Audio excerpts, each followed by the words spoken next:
All right, sleepy travelers, pull those blankets a little higher, because now we're entering the realm of the ancient and the unsettling.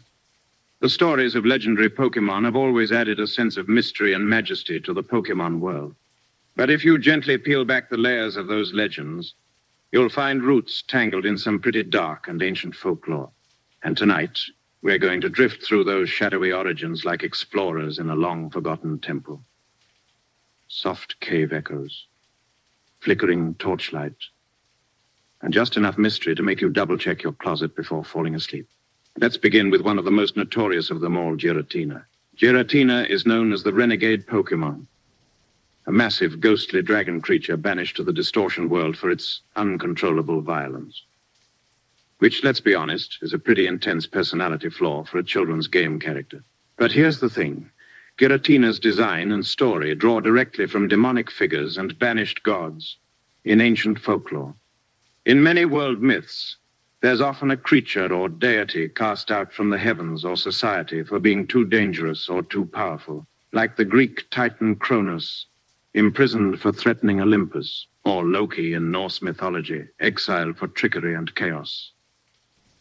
Giratina fills that same archetype. It was too violent, too unstable, too unpredictable to coexist with the others. So, it was cast away into a realm where gravity shifts, surfaces float aimlessly, and the laws of physics politely take the day off. If you've ever explored the distortion world in Pokémon Platinum, you'll know what I mean. It feels less like a game level and more like someone's unsettling fever dream. Staircases lead nowhere. Lakes ripple upside down, and platforms drift like lost memories. It's the perfect home for a banished entity. And Giratina itself, its serpentine, six-legged, ghostly form, is no accident. Some fans believe its design was inspired by the Ouroboros, an ancient symbol of a serpent eating its own tail, representing cycles of destruction and rebirth. Others see traces of Lovecraftian horror, with Giratina's unblinking eyes and sinuous movements suggesting a creature not meant for mortal eyes. But here's a fun fact. Giratina was actually supposed to be a more central figure in the original Sinnoh story, representing death, and the balance to Dialga, time, and Palkia, space. The developers dialed it back slightly for younger audiences, but the dark mythic DNA remains. Now, if Giratina gave you chills, let's talk about a different kind of nightmare, literally. Meet Darkrai. Darkrai is the pitch-black Pokémon, a sleek, shadowy being said to cause endless nightmares to anyone it encounters. Sounds like a lovely house guest. What makes Darkrai especially interesting is that it was introduced as a mythical Pokémon, meaning you couldn't find it in the wild, or through normal gameplay. You had to obtain it through special events, which added to its urban legend status. Now, Darkrai's origin is deeply tied to global folklore about nightmares and sleep demons. In medieval European mythology, there was the Mare, a malicious spirit said to sit on people's chests while they slept, suffocating them and causing horrifying dreams. Darkrai takes that idea and gives it a sleek, ghostly upgrade. Its in-game lore says it can cause terrifying visions, trapping people in an endless sleep. But in a strange twist, it does this only to defend itself, not out of malice. Which honestly makes Darkrai kind of relatable.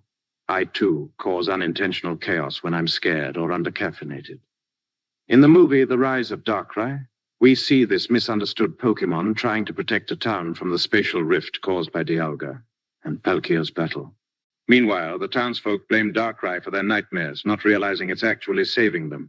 Classic horror movie misunderstanding. It's basically the Pokémon version of Frankenstein's monster. And now we arrive at Yveltal. Even its name sounds like something you'd summon with a cursed book in an attic. Yveltal, the destruction Pokémon, is a dark avian legendary said to bring death wherever it goes. When it reaches the end of its life, it absorbs the life force of every living thing around it, before retreating into a cocoon, to sleep for 1,000 years. You'll know normal bird behavior. Its design, with those crimson outstretched wings and piercing eyes, takes inspiration from a mix of death omens in various mythologies. Some fans liken Yveltal to the raven, a bird associated with war, death, and prophecy in Norse, Celtic, and Native American cultures. Others see hints of the Grim Reaper, especially in how Yveltal's movements and attacks literally drain life from its opponents. In the real world, ancient myths are full of entities that devour life to maintain balance. Yveltal embodies that concept, beautifully terrifying, majestic, and strangely poetic. And just like Giratina and Darkrai, Yveltal's story reminds us that in the Pokémon world, even beauty often hides shadows. Legendaries aren't just trophies to be caught. They're personifications of fear, mortality, and the delicate balance of life and death. And on that cozy, mildly unsettling note, we'll soon continue deeper into the strange myths behind even more legendaries. But for now, sleepyheads, rest easy, knowing your room probably doesn't contain a life-draining bird god. Now, while those legendaries might be the heavy hitters of darkness, they're far from the only ones lurking in Pokémon lore. In fact, if you start looking at other mythical and legendary Pokémon, you'll realize how many are inspired by ancient gods, folklore, monsters, and things people used to tell each other around fires when the sun went down, and they were absolutely not ready to sleep. Take Hoopa, for example. Now, on the surface, Hoopa might seem like a mischievous genie-like Pokémon with an odd obsession for golden rings. But in its unbound form, Hoopa transforms into a massive six-armed demon entity capable of bending space and summoning other legendaries at will. Yep, this adorable little prankster turns into something straight out of a mythic horror story the second you remove its ring. Its inspiration, likely a mix of djinn legends from Middle Eastern mythology and ancient demon figures known for stealing treasures, controlling dimensions, or trapping the souls of heroes. Even its 6 arms call to mind multi-limbed deities from Hindu and Buddhist folklore, where extra arms often signify otherworldly, power sometimes benevolent, sometimes not. And speaking of otherworldly power, how about Zygarde? At first glance, Zygarde might just seem like a bulky green snake creature lurking in a cave. But this Pokémon is actually the guardian of balance in the Pokémon world. Its forms represent different percentages of its total being, like assembling an ancient bioorganic puzzle. And its origin? It's heavily inspired by Jormungandr, the Midgard serpent from Norse mythology.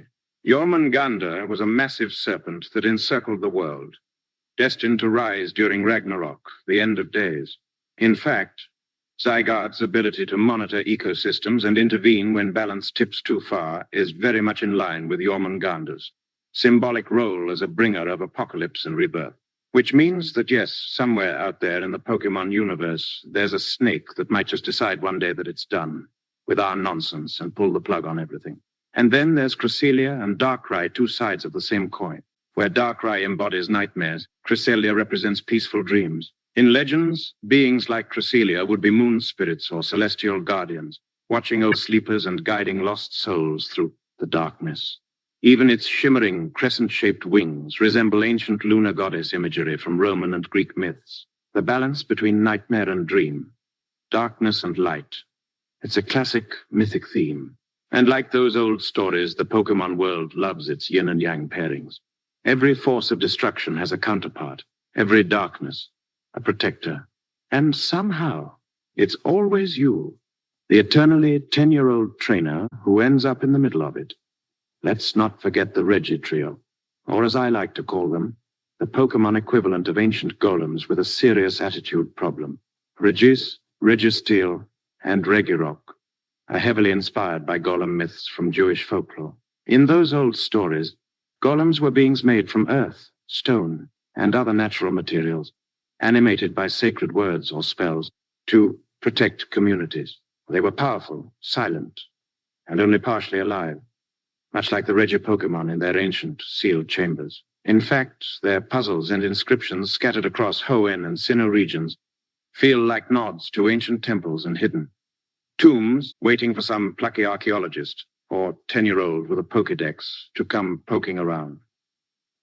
And then came Regigigas, the colossal titan who created the 3 and supposedly moved continents with ropes, which is a flex, honestly. Legends say Regigigas shaped the land itself, a role commonly reserved for creator gods or earth-shaping deities in mythologies worldwide.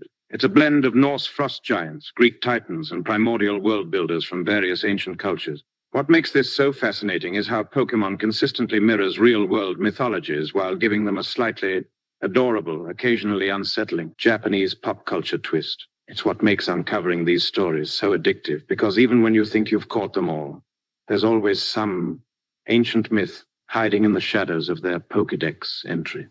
And honestly, isn't that a little comforting too? To think that these pocket-sized monsters carry echoes of the same bedtime stories our ancestors whispered under starlit skies, thousands of years before Game Freak ever existed. All right, cozy explorers, snuggle in. Because up next, we'll drift into the darker myths of other ghost Pokémon like Banette, Frostless, and Yamask, whose backstories are less, cute and more, I might leave the lights on tonight. But hey, it's all part of the charm.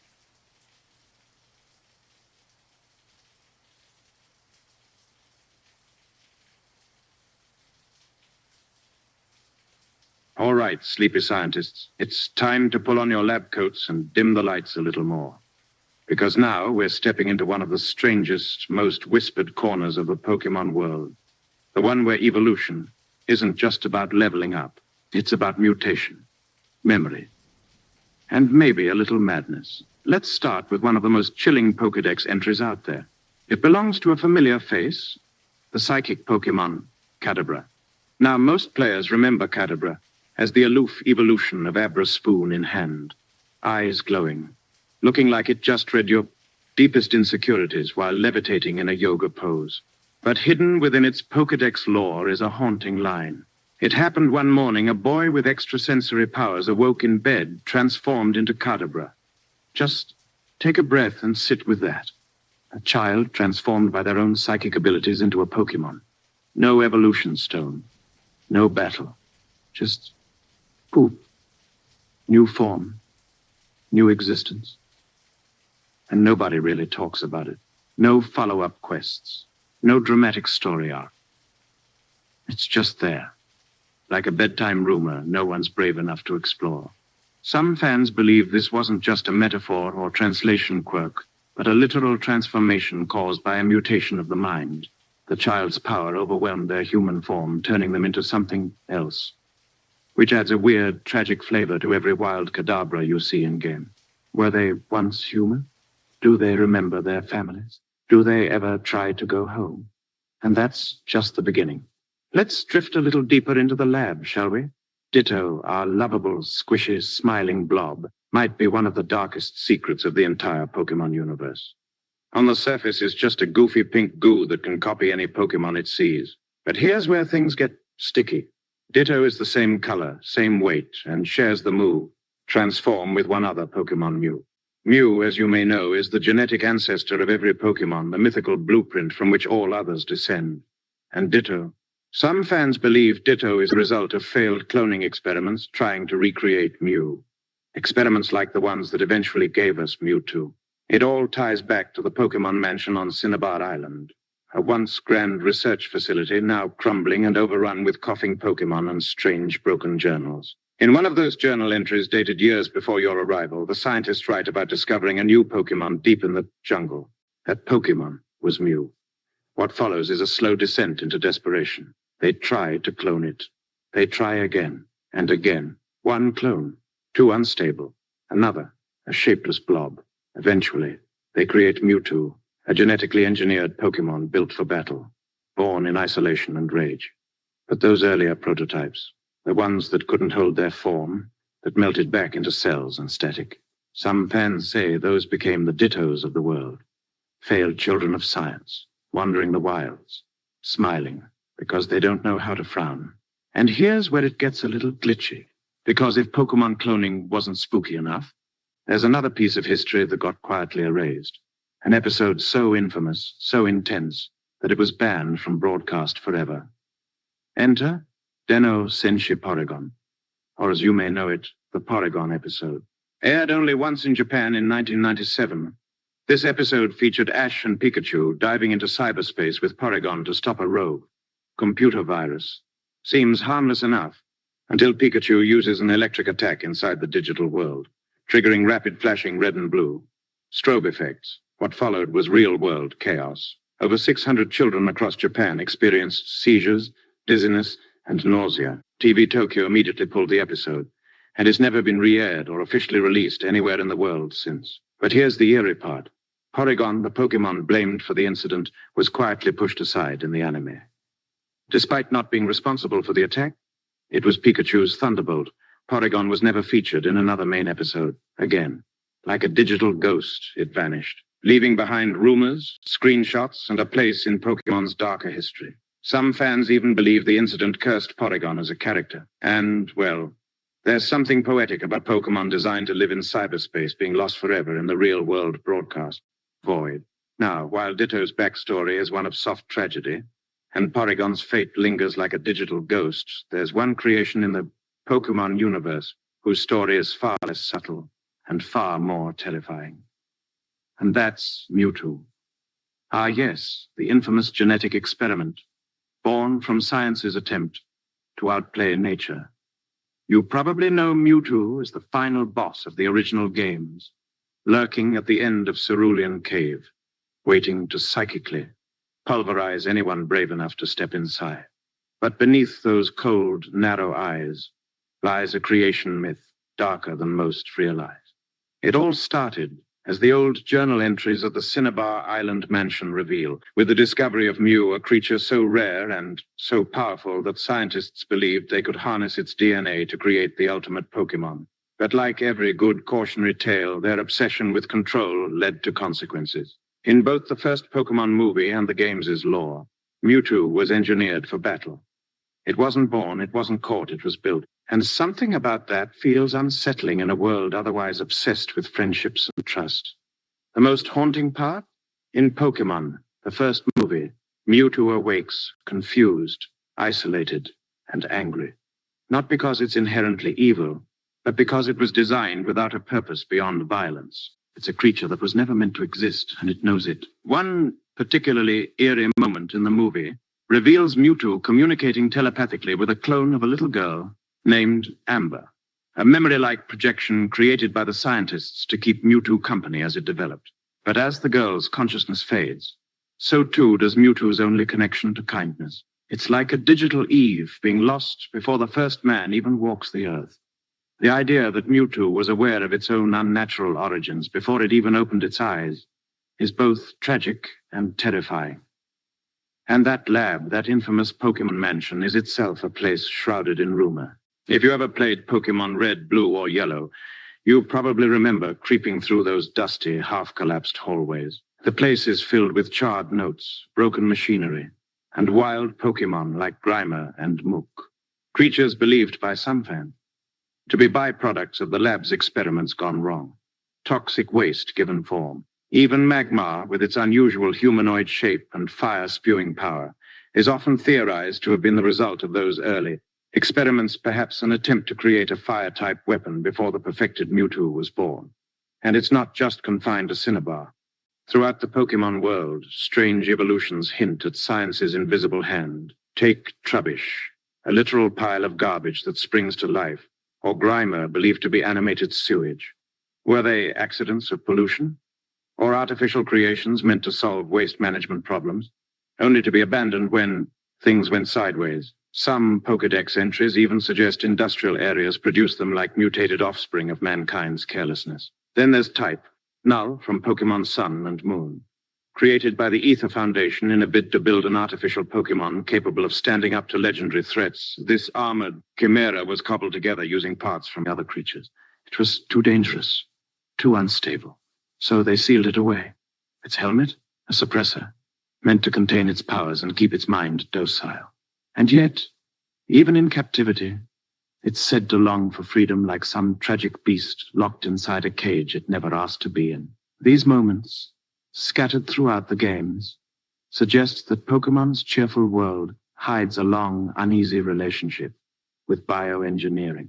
From cloning to forced evolution to experiments that literally change the course of natural life, all quietly happening in abandoned labs, under the radar and left for curious trainers like you to stumble upon. And here's a subtle little detail you might have missed. In those abandoned facilities, the music often shifts. It's no longer the cheerful town tunes or battle themes. It becomes eerie, glitchy, with slow, unsettling melodies.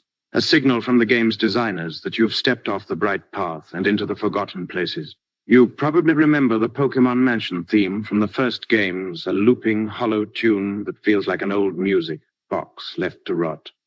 Or the soft, echoing hum inside Sylph Company during Team Rocket's hostile takeover. These auditory cues hint at a darker side of Pokemon's history, one where science pushed too far and sometimes paid the price. And yet somehow, it's all still oddly cozy, isn't it? Because here you are, tucked beneath a warm blanket, listening to these quiet, unsettling stories in a world where no matter how dark the labs get, a Pikachu with rosy cheeks is never far away.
All right, sleepyhead, settle in a little deeper, because now we drift into one of the most quietly haunting corners of Pokémon lore.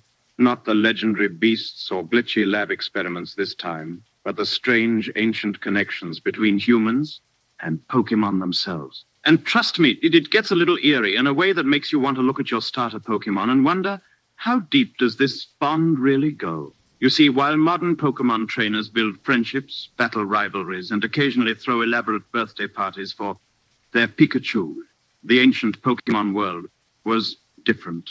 Much older, much wilder, and much stranger. Let's start with the Sinnoh region's myths, some of the oldest recorded stories in the Pokémon universe. Hidden in libraries, shrines, and half-forgotten old men's stories are tales of a time when humans and Pokémon were considered equals, not trainer and companion, not master and monster, but equals, living together, working together, and in one particularly unsettling Sinnoh myth, even marrying each other. Yes, you heard that right, marrying. In the Canalave Library, one of the dusty old books tells of a story where humans and Pokémon lived as one. There's even a line suggesting there once were Pokémon that married people. There once were people who married Pokémon. Now, what that actually looked like is left mercifully vague, but the implication is clear. The bond between humans and Pokémon in ancient times was far deeper and far stranger than the cheerful gym battles we know today. Were these unions symbolic, spiritual, actual? Nobody knows. But the idea lingers like the final note of a song you half remember from childhood. And if that isn't peculiar enough for you, let's talk about war. While the Pokémon world feels bright and peaceful on the surface, there are shadows of ancient battles lurking in its past. The Pokédex itself sometimes drops chilling hints. Take Yamask, for example. It's said to be the spirit of a human who carries the mask of its face from when it was alive, which raises a very good question. If humans became Pokémon in death, how often were those lines crossed in life? Then you have Pokémon like Golurk, ancient guardians built to protect humanity. Their stone bodies and towering forms hint at wars long forgotten, where humans didn't just train Pokémon, they sent them to the front lines like living weapons. In fact, some fans believe Pokémon battles as we know them today are a sanitized remnant of these ancient wars, a way to turn what was once deadly serious into sport and spectacle. The ultimate peacetime ritual. And if that doesn't give you goosebumps, I don't know what will. And then there's Mr. Fuji.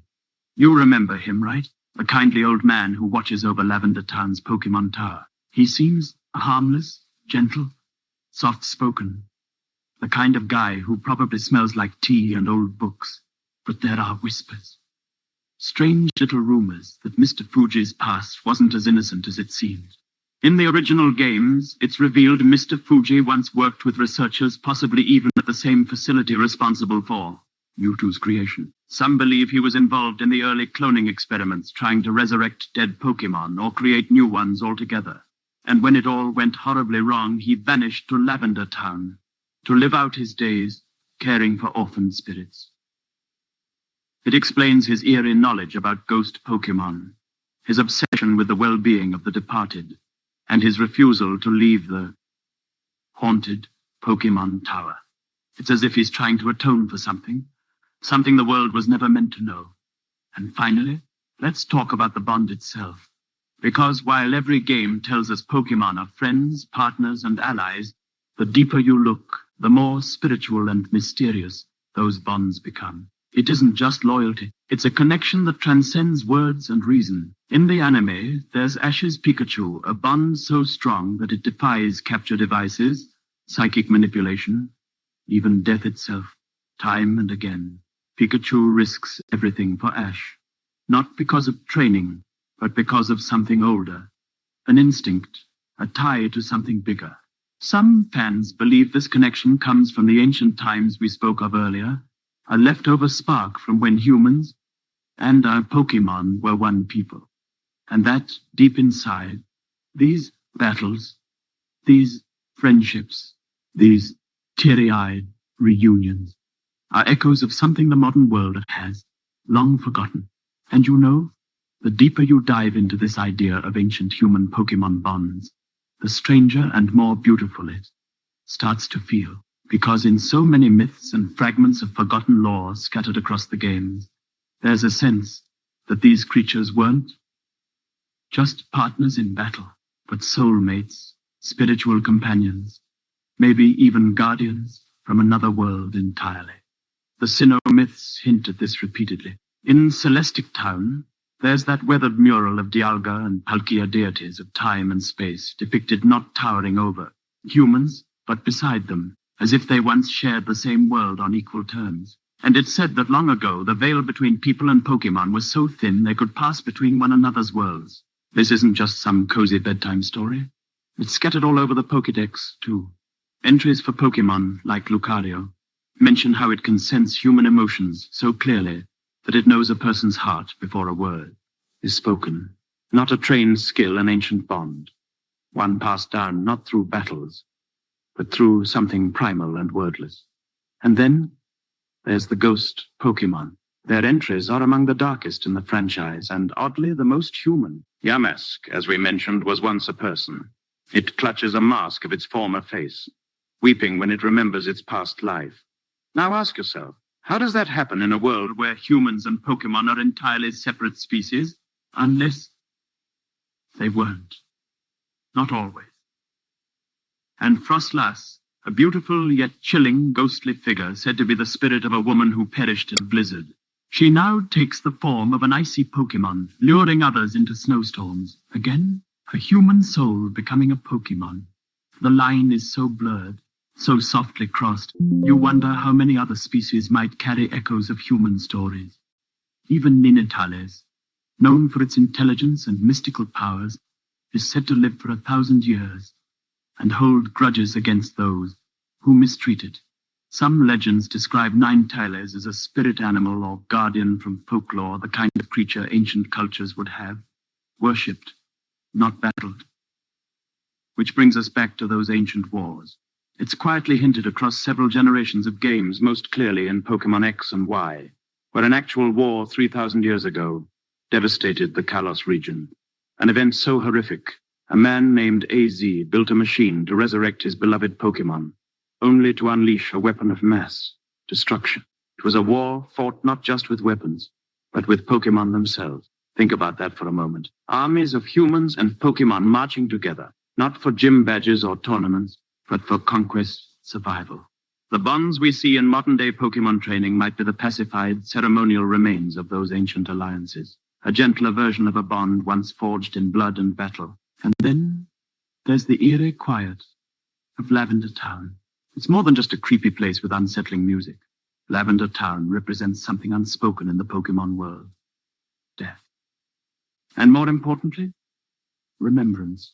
Why build a tower filled with ghost Pokémon and lost souls in a world where death is so rarely addressed? Unless it served as a link to those ancient days. A sacred place where humans once gathered to honor the spirits of both people and Pokémon alike. A shrine to bonds so strong they lingered even after the body faded. And Mr. Fuji? He's the last living guardian of those old traditions. A man who speaks to ghosts, leaves offerings for restless spirits, and whispers apologies to creatures no one else can see. It's why he stays, not out of fear, but duty. And here's a quiet little theory for you to drift off with. What if every starter Pokémon you've ever chosen, every brave little creature you've journeyed with, isn't a random wild animal or chance encounter? What if that bond, that unspoken understanding you feel with them, the way your first Pikachu, Charmander, or Rowlet always, seems just a little different from the others, is because you've known them before? Not in this life, but in another, in those ancient days, when humans and Pokémon lived as one.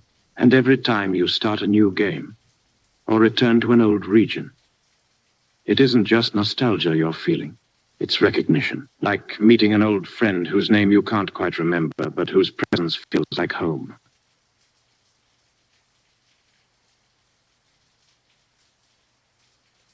All right. Tuck in a little tighter. Because while you might have spent your childhood playing with adorable Pokémon, there are stories buried deep in the Pokédex that sound more like old ghost tales than battle stats. Tonight, we're going to gently open that dusty digital book of entries and see what shadows fall out. Let's start with an old favorite, Gengar. Now, on the surface, Gengar's a fan-favorite ghost-type, mischievous, grinning, and always ready for a prank. But its dex entries paint a much darker picture. One entry warns, it hides in shadows. It is said that if Gengar is hiding, the temperature suddenly drops by nearly 10 degrees Fahrenheit. Nothing too eerie yet, right? Until you read the older lore, which claims Gengar is actually the ghost of a dead human. A literal person whose spirit twisted into this mischievous shadow-dwelling form. And here's the kicker. It's said to lure people into the dark and steal their lives. That wide, sinister grin might be the last thing you see before you vanish into the shadows. And speaking of disappearing, let's float gently back to Drifloon. Yes, we touched on it earlier, but this balloon-like Pokémon deserves a second, closer look in this cursed entry segment. The Pokédex in multiple generations repeats the same chilling fact. It tugs on the hands of children to steal them away. Some versions even claim it grows heavier as it collects more souls. Imagine being a child in the Pokémon world, seeing a cute little balloons drifting lazily by. Maybe you grab its string, laughing as it lifts off the ground, and then you realize it's not carrying you toward the clouds. It's taking you somewhere far, far darker. What makes it worse is how cheerful Drifloon looks while doing it. It doesn't attack. It doesn't roar. It just drifts and waits. Now onto a more subtle but equally eerie one, Lampant. This little haunted street lamp Pokémon might look harmless, but its Pokédex entries tell a bleaker story. It arrives near the moment of death and steals the spirit from the body. In other words, Lampant follows people around when they're about to die, quietly floating through hospital corridors, forgotten forests, or misty alleyways, waiting. It's like the Grim Reaper of the Pokémon world, but cuter. There's something extra chilling about that combination of adorable design and sinister purpose. A creature you might want in your party, not realizing it's literally drawn to your last breath. And of course, we can't have a cursed Pokédex reading without mentioning Mimikyu. If you've ever played Sun and Moon or read its lore, you'll know Mimikyu is one of the eeriest Pokémon ever created. The Pokédex reveals that its true form is so terrifying that anyone who sees it dies from shock. So it disguises itself as a poorly drawn Pikachu to avoid scaring people to death. There's something so tragic about that. A creature so lonely it wears a makeshift disguise, desperately hoping anyone might love it. But trapped behind that cute mask is something too horrifying for the living world. And you'll notice no one ever says what it really looks like. It's one of those old ghost story tropes, the thing too terrible to describe, the creature you never look at because it's the knowing that kills you. That's our first handful of cursed entries for tonight, sleepyheads. But trust me, there are plenty more where those came from. The Pokédex isn't just a guidebook. It's a graveyard of old warnings, folklore fragments, and campfire tales that somehow slipped through the game code. And as we continue, you'll see just how unsettling these little data entries can get when you really start reading between the lines. All right, drift a little deeper, friends, because we've barely scratched the surface. For every cheery Pidgey or playful Squirtle, there's a Pokémon lurking in the dark corners of the Pokédex that reads like something. Your older cousin whispered about it to sleep over, the ones you weren't supposed to read before bed. Let's quietly open the page to Drowsy. Now, you might remember Drowsy as that sleepy, odd-looking taper Pokémon with a fondness for dreams. But listen to this from its Pokédex entry. If your nose becomes itchy while you're sleeping, it's a sure sign that one of these Pokémon is standing above your pillow and trying to eat your dream through your nostrils. Yep, not under your bed, not in your closet, right there, above your face. It's one thing to have nightmares. It's another to realize they might actually be breakfast for a wide-eyed creature standing silently by your pillow. And it makes you wonder how many mornings have you woken up foggy and unsettled because a Drowsy paid you a late night visit? Now, onto the forest paths, where Shinotic waits. This bioluminescent mushroom Pokémon glows softly in the dark woods. And at first, it seems harmless. But the Pokédex entry offers this. It lures people deep into the forest with its spores. When they become lost, it drains their energy. There's something deeply eerie about a creature that guides you with pretty lights, only to sap your strength once you're too far from home. It's the stuff of old folk horror, like will-o'-the-wisps in ancient folklore, tempting travelers off safe paths into the waiting darkness. And Shinotic's vacant, eerie grin doesn't help matters. Now, ready for another classic? Let's softly call up Hypno. Ah, Hypno, the evolution of Drowsy and an even darker presence. It's long been the subject of fan theories and Creepypasta stories, but it's right there in the Dex. It carries a pendulum-like device. There once was an incident in which it took away a child it hypnotized. No elaboration, no follow-up. Just an old, half-forgotten police report sealed within your childhood game. You never find out what happened to that child, or if they came back. And you realize some Pokémon don't just battle. Some hunt. Then there's Cacturn. And we whispered about it before. But let's revisit its cursed entry in full. Packs of them follow travelers in the desert until the travelers can no longer move. Not attack. Not scare. Just follow, patiently. The implication is never spelled out, but the image is clear. A lone figure trudging through endless sand dunes, shadows lurking just at the edge of sight, always keeping pace. And when you fall from exhaustion, from thirst, well, it's no longer following. It's waiting. And finally, for this stretch, let's peer into Dusclops. This ghostly Cyclops has one of the most unsettling entries in the entire Pokédex. Its body is hollow. It is said that those who look inside are sucked into the void. A Pokémon that quite literally contains an endless dark nothingness inside its body. And if you make the mistake of staring too long into that single glowing eye, you vanish, gone. Lost to whatever void lies within. It's a myth made digital. A classic, don't look too close bedtime tale tucked away in a game meant for kids. And that's the beauty of these old Pokédex entries, isn't it? They feel like little secrets, the kind of things you'd dare your friend to read out loud at night while the wind rattled your window. Tiny ghost stories you carried in your pocket. And we're not done yet, sleepyheads. There's a whole haunted library of these cursed entries waiting for us to softly unravel. So keep those lights low. We'll keep reading. All right. Still with me? Good. Because the deeper we go into the Pokédex, the more it feels like we're not just reading a game guide anymore. It's more like a collection of old, forgotten urban legends, digitally preserved inside those cartridges.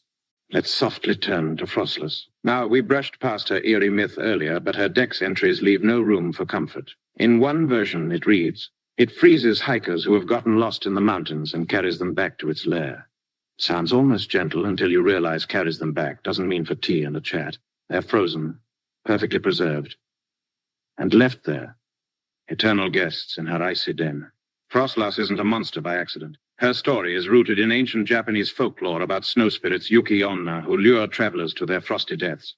And every time you see one floating silently across a snowy route, it feels like a forgotten ghost from another world slipped into the Pokémon universe.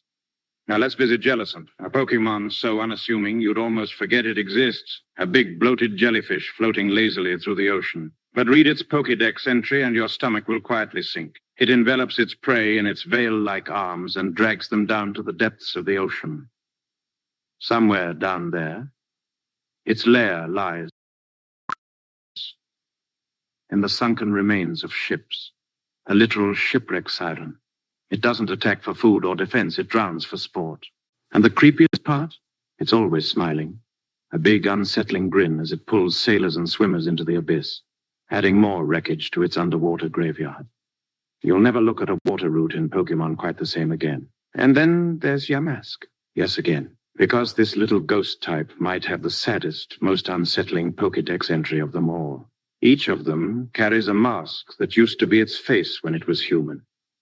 Sometimes they look at it and cry. The thought of a restless soul trapped in this little creature, endlessly mourning its lost humanity, is enough to send a chill through even the warmest nostalgia. And it's never explained how or why they became Pokémon. It's just quietly accepted in the lore as if everyone in that world knows that sometimes people don't move on peacefully. Sometimes they linger. Next, let's glance at Gorgist, a spooky pumpkin-shaped Pokémon perfect for a Halloween episode until you read its dex. It sings joyfully as it observes the suffering of its prey. There's something uncomfortably sinister about a creature that doesn't just hunt or battle, but delights in fear. It sings while you're too paralyzed to run, a soft, eerie lullaby as the shadows close in. And every time you caught one for your team, you probably thought it was cute. Then a fan favorite for cursed entries, beware of Honage. A floating sword. Pokémon sounds cool, right? But its Pokédex shatters that illusion fast. If anyone dares to grab its hilt, it wraps its blue cloth around the arm and drains the life force from the person. Imagine wandering an old castle ruin, finding a sword stuck in the ground, gleaming faintly in the moonlight. And the moment you grasp it, cold fabric tightens around your wrist. And that's it. Your last mistake. And this is what makes these Pokédex entries so brilliant. Because they're not written like textbook facts. They're little one-sentence ghost stories, the kind your older cousin swore was real when you were 7. And they're not even hidden. They're there, right beside your stats and movesets, waiting for the curious and the brave. And as we continue our quiet reading, you'll see the Pokédex is one of the most haunted libraries in gaming. So fluff your pillows, keep those lights dim. We've got plenty more unsettling entries to uncover before the night's through. All right, friend. You're doing great.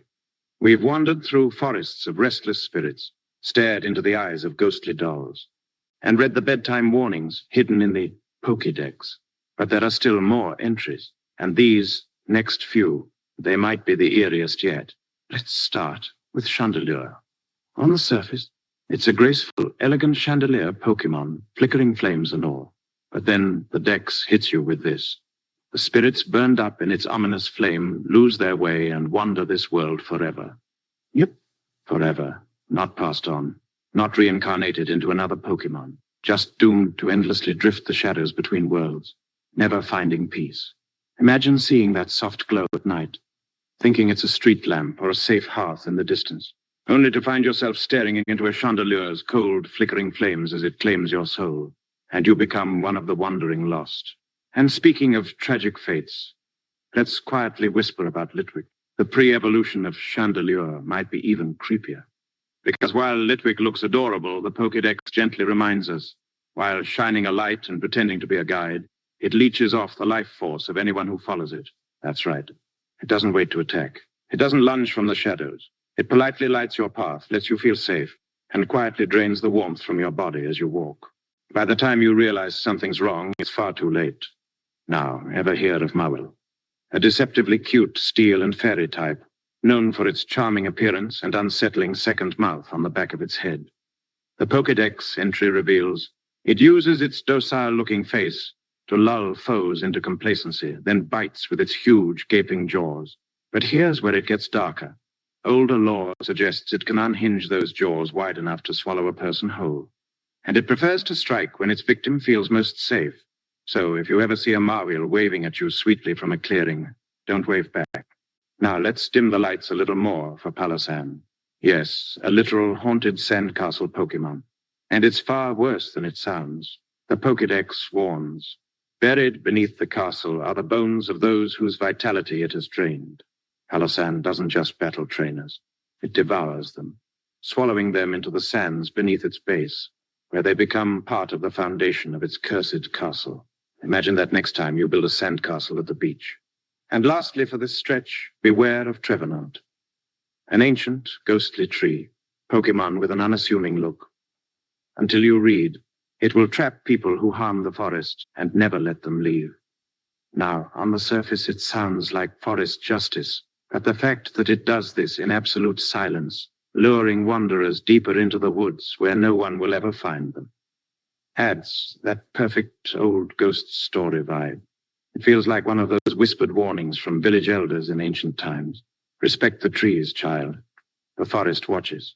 And somewhere in the dark, Trevenant waits. See, that's the magic of these cursed entries. They aren't loud, flashy, or obvious. They're quiet. A single sentence hinting at tragedy, horror, and the unseen things moving behind the bright, cheerful world of Pokémon battles and Pokemarts. It's like a campfire circle hidden inside your cartridge. And every time you turn a page, the shadows around you seem to lean in just a little closer. Still with me? Good. Because we're not done yet. A few more cursed tales wait in these pages, and we'll softly unravel them next. All right, sleepyheads. Time to stretch our imaginations a little further tonight. Because while we've explored the ghosts and monsters hiding in plain sight, there's another mystery quietly stitched into the Pokémon world. One that stretches across maps, timelines, and maybe even parallel realities. Ever notice how some things in the games feel? Missing? Hints at forgotten places, stray lines of dialogue that suggest a world much older, much darker than what we see on the surface. Let's softly start with Lieutenant Sue. Remember him, the towering electric-type gym leader in Vermilion City. In Pokémon Red and Blue, if you speak to him, he casually mentions, "I tell you, Kid Electric Pokémon saved me during the war." Wait, what war? It's never explained, never referenced again. Just quietly dropped into the middle of a cheerful monster-collecting adventure. And it's led to decades of fan theories that maybe, just maybe, there was a great conflict before the events of the original games. A war that shaped Kanto and its people. A reason why there seem to be so few adult men wandering the region. Could that war be why ghost Pokémon like Ghastly, Haunter, and Gengar thrive in graveyards like Lavender Town? Why certain towns seem strangely abandoned? A past event, too grim for the cheery world of Pokémon centers and Pokemarts to openly acknowledge. Now, let's drift a little further, to regions you may not have heard of if you only played the mainline games. There's Aura, a region introduced in the Pokémon Colosseum and XD games for the GameCube. And unlike the lush, happy regions of Kanto or Hoenn, Aura is a dry, desolate wasteland. Pokémon that are stolen, corrupted, and used as weapons. Shadow Pokémon, creatures whose hearts have been artificially sealed, turning them violent and unloving. And what's most eerie? The people in Aura treat this like it's normal. A world where traditional bonds with Pokémon have all but broken down. A place where the warmth and friendship you know from other regions simply doesn't exist. And then there's Almia, from the Pokémon Ranger series. Another region less about cheerful trainers and more about environmental disasters, crumbling traditions, and desperate attempts to control nature. It makes you wonder, are these lost, harsher regions abandoned for a reason? Are they part of a darker timeline the main games don't speak of? And speaking of timelines, let's quietly ponder something deeper. Fans have long suspected the Pokémon world isn't one linear history. There are hints that multiple realities exist side by side. Versions of the world where ghost Pokémon thrive more visibly, where wars happen differently, where certain regions never fell into ruin. In the remakes, Omega Ruby and Alpha Sapphire, characters even mention the idea of alternate universes, directly one where mega evolution exists and one where it never did. Could Lavender Town's chilling history belong to a darker timeline? Could Aura's violent world be what happens if bonds with Pokémon are severed? And are there regions ancient, unnamed, that simply slip through the cracks of time? Their Pokémon now roaming as restless spirits in the form of Yamask or Phantom. Even the distortion world from Platinum feels like a glimpse into another broken reality. A place where physics fail and the godlike Giratina lurks in exile. And it makes you wonder, how many of these worlds exist?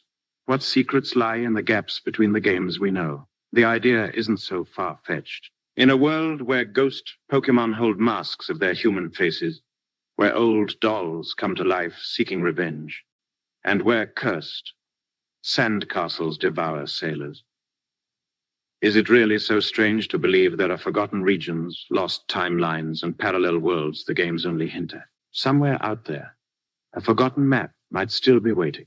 A place where ghost Pokémon roam freely, where ancient wars left cities in ruins, where chandeliers flames light abandoned streets. And who knows, maybe one day you'll find yourself playing a new Pokémon game, stepping into a town you've never seen with a name no one remembers, and you'll feel it, that cold, familiar shiver, a lost region, a forgotten timeline, a ghost of the Pokémon world itself. Still awake, sleepyhead? Or drifting somewhere between dream and memory? Perfect, because where we're going next is even hazier. A space between the known regions, the places you've explored, and those strange hints left behind like ghostly footprints in forgotten code. Have you ever noticed how Pokémon games often mention distant lands, but never explain them? Characters will say things like, "I once traveled to a faraway region," or mention a mysterious land where rare Pokémon roam wild and the rules of the world feel different. But those places, they're never on the map. They're never seen. They hang there, in the margins of the story, like flickering lights on a misty horizon. Some fans believe these are lost regions, ancient places erased by time, war, or catastrophe. They speculate about regions where ghost Pokémon weren't rare anomalies, but the dominant species. Entire towns built to commune with the dead. Temples dedicated to spirits long since forgotten. What if the lost tower in Sinnoh or the old shrines in Ecruteak City are the only remnants of these vanished civilizations? Ruins marking where towns once stood, where bonds between humans and Pokémon were darker, stranger, and more ritualistic. Even the unknown. Those eerie, letter-shaped psychic Pokémon might be relics of one of these lost cultures. Their connection to ancient alphabets and forgotten temples suggests they belonged to a civilization predating every known region. A people so old, their language became Pokémon themselves. And then there's the question of abandoned timelines. In some versions of fan theory, there are Pokémon worlds where events took a darker turn. A timeline where Team Rocket succeeded, where ghost Pokémon weren't captured and trained, but spread unchecked, where the wars Lieutenant Surge hinted at never ended, leaving regions like Ore dry, violent, and cruel. There's even a long-standing rumor in the fandom that Kalos's Great War, mentioned in X and Y, might have splintered reality itself. A terrible war 3,000 years ago, fought with ultimate weapons and legendary Pokémon, unleashing power so vast it fractured time and space. Maybe that's why you hear different stories in different regions, why certain Pokémon exist in one world and not the other. Maybe the entire Pokémon multiverse exists because of that ancient war, and the games quietly support this idea. In Pokémon Ultra Sun and Ultra Moon, characters openly talk about alternate worlds. The Ultra Wormholes allow trainers to pass between them strange realities where normal rules don't apply. A world where Giratina rules from the distortion world. Another where ghost Pokémon are the dominant type and humans are fewer in number. Or a shattered world of ruins and half-buried Pokeballs, where no one remembers what came before. Even some fan theorists believe the old glitch Pokémon like Missing No are remnants of these abandoned realities. Fragments of code left over from universes the developers never finished building. And when you encounter one, you're not just breaking the game. You're stepping through a crack into one of those lost timelines. It makes sense in a way. In a world where ghostly dolls come to life and ancient wars nearly destroyed civilization, why wouldn't there be forgotten maps? Lost cities swallowed by sand, regions cut off by oceans, or timelines where the sun never rose again. And every time you see an odd little Easter egg in a game, you have to wonder, is this just a reference? Or a piece of a puzzle no one remembers how to solve? It's a quiet, eerie thought, that even now, after hundreds of episodes and dozens of games, the Pokémon world might still be hiding entire histories from us. Not erased. Just waiting. Like ancient ruins buried under layers of nostalgia, fog, and sleep. And maybe, somewhere out there, there's a forgotten cartridge, a prototype, a glitch, a region without a name. And if you find it, maybe you'll be the one to finally unlock that missing chapter. But for now, let's leave those ancient gates closed. We'll let the wind blow softly through the tall grass, carrying the ghost stories of regions long past. Still wrapped up in your blanket? Good. Because now let's talk about the mysteries we were never meant to notice. Those odd little gaps and details in the games and anime that hint at a far bigger, darker world behind the scenes. For example, have you ever wondered why there are so few elders in the Pokémon world? Sure, there are wise old men running shrines or elderly trainers in caves. But for every Agatha or Professor Rowan, there's an overwhelming number of kids and teens wandering the world. Some fans have quietly suggested this, too, ties into that ancient war hinted at by Lieutenant Surjay, a conflict that wiped out a generation, leaving the world in the hands of the young. Others speculate that certain regions like Johto and Sinnoh might actually be built upon the ruins of even older civilizations. If you pay attention in the games, you'll notice little signs. Crumbling, forgotten towers, ancient temples deep in forests, stones inscribed with unknown glyphs. Even places like Mount Coronet are described as sacred, almost otherworldly, connected to the creation of time and space itself. And if time can be created, it can also be undone. This is where the idea of abandoned timelines comes in. What if events in one region altered reality in such a way that parallel worlds splintered off? Worlds where certain Pokémon went extinct, where ghost types became dominant, where old gods like Arceus chose different champions. And while we, the players, only experience one version, little hints of the others bleed through, like when characters casually mention other regions we've never visited, or when Pokémon appear in places where, by all rights, they shouldn't exist. Even the Ultra Beasts from Alola feel like invaders from one of these darker timelines.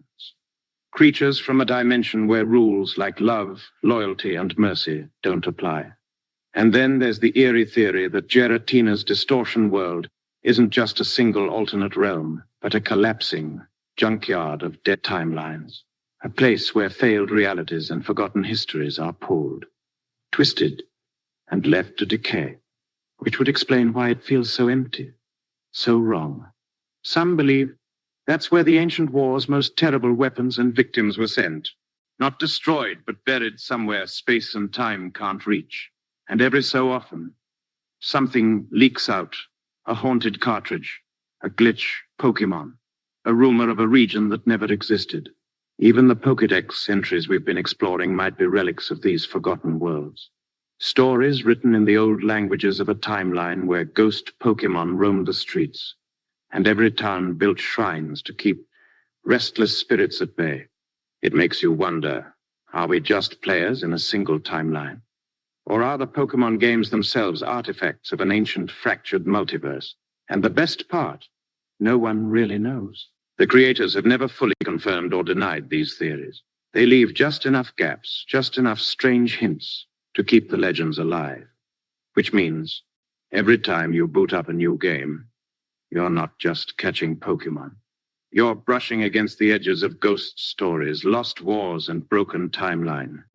And as you drift deeper into sleep tonight, maybe you'll find yourself in one of those forgotten regions.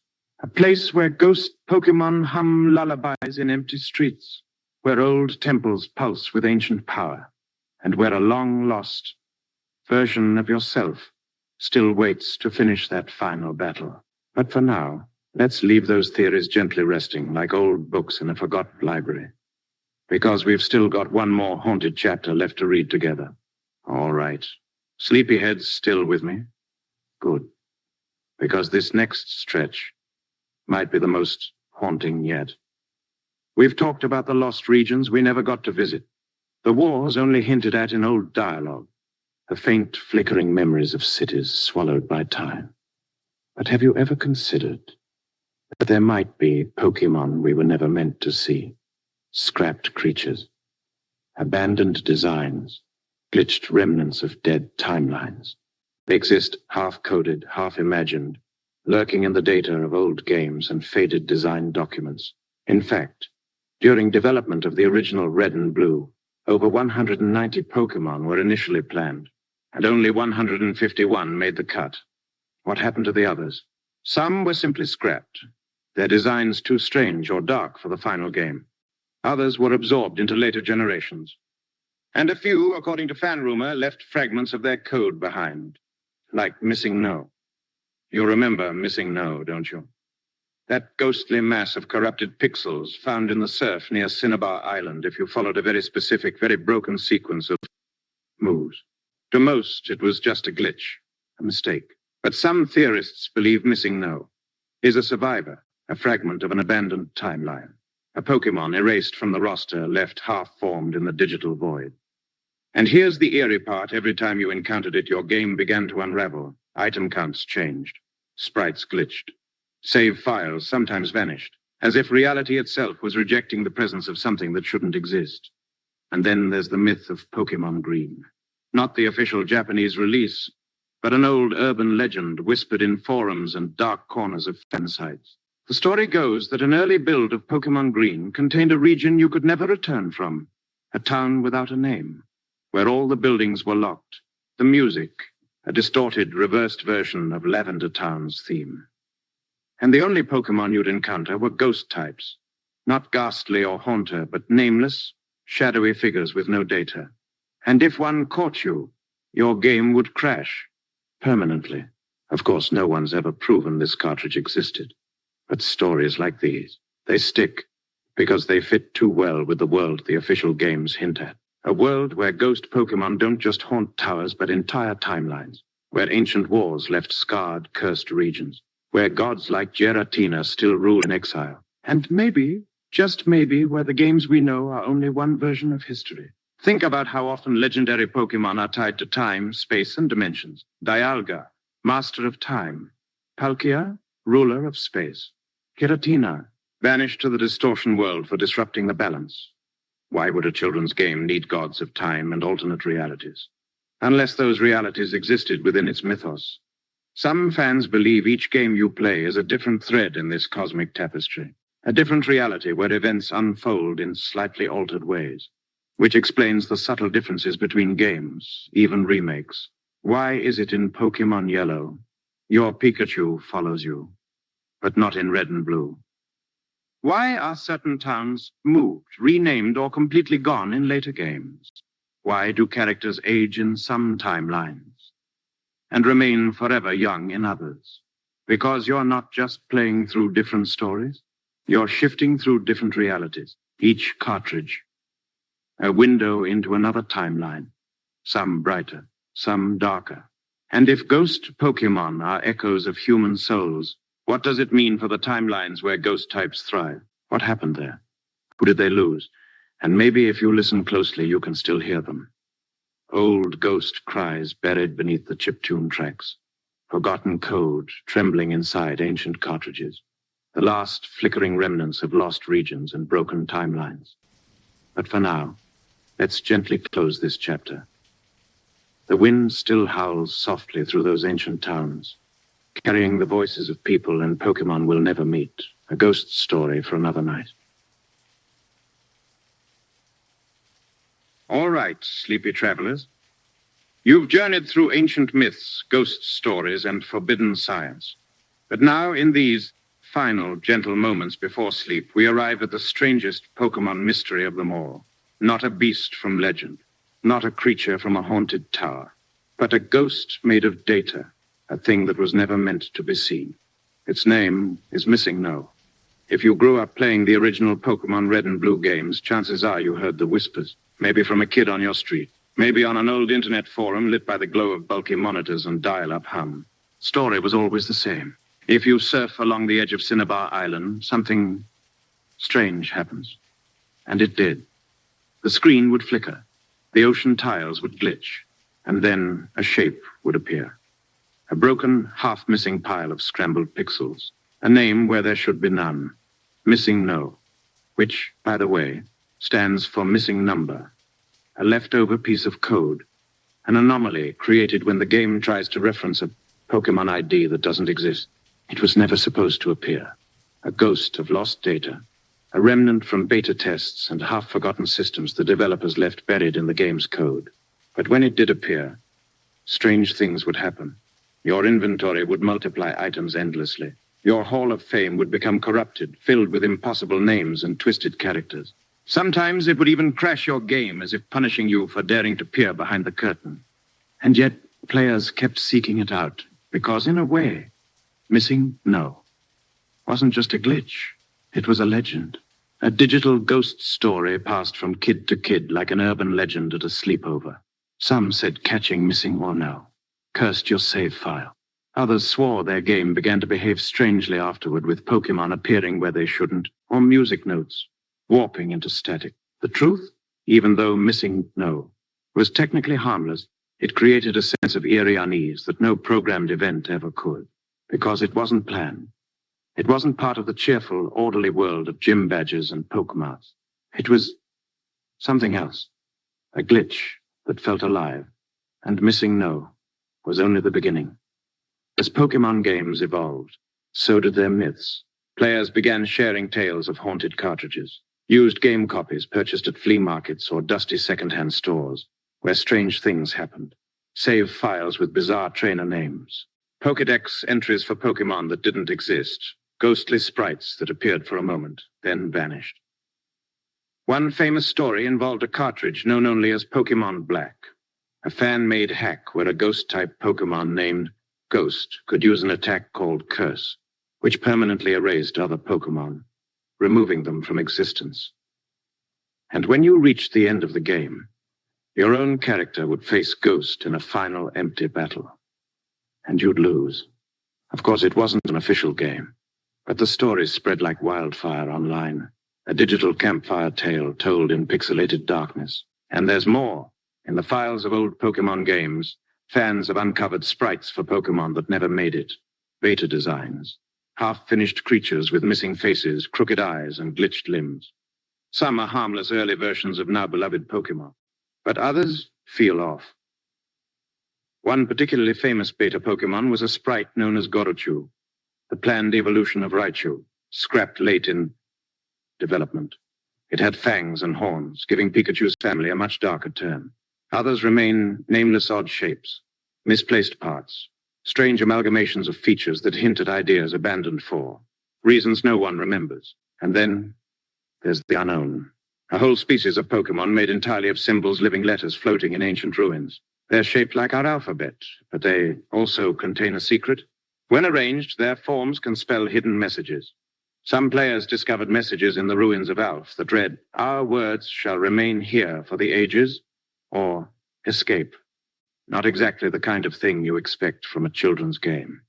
And every time new Pokémon titles release, data miners dig into the game's files and find leftovers, moves no one can learn, sprites no one ever sees, music tracks that play nowhere in the final game, as though every Pokémon world is built on the bones of another older, stranger world.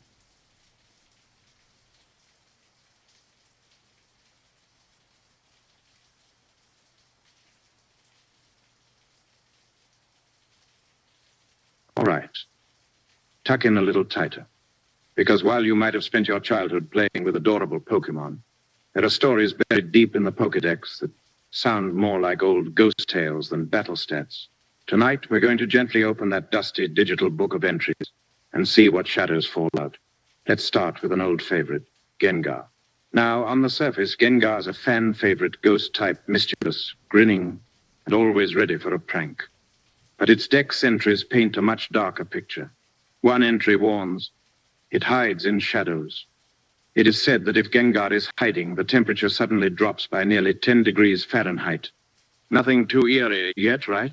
Until you read the older lore, which claims Gengar is actually the ghost of a dead human, a literal person whose spirit twisted into this mischievous shadow-dwelling form. And here's the kicker. It's said to lure people into the dark and steal their lives.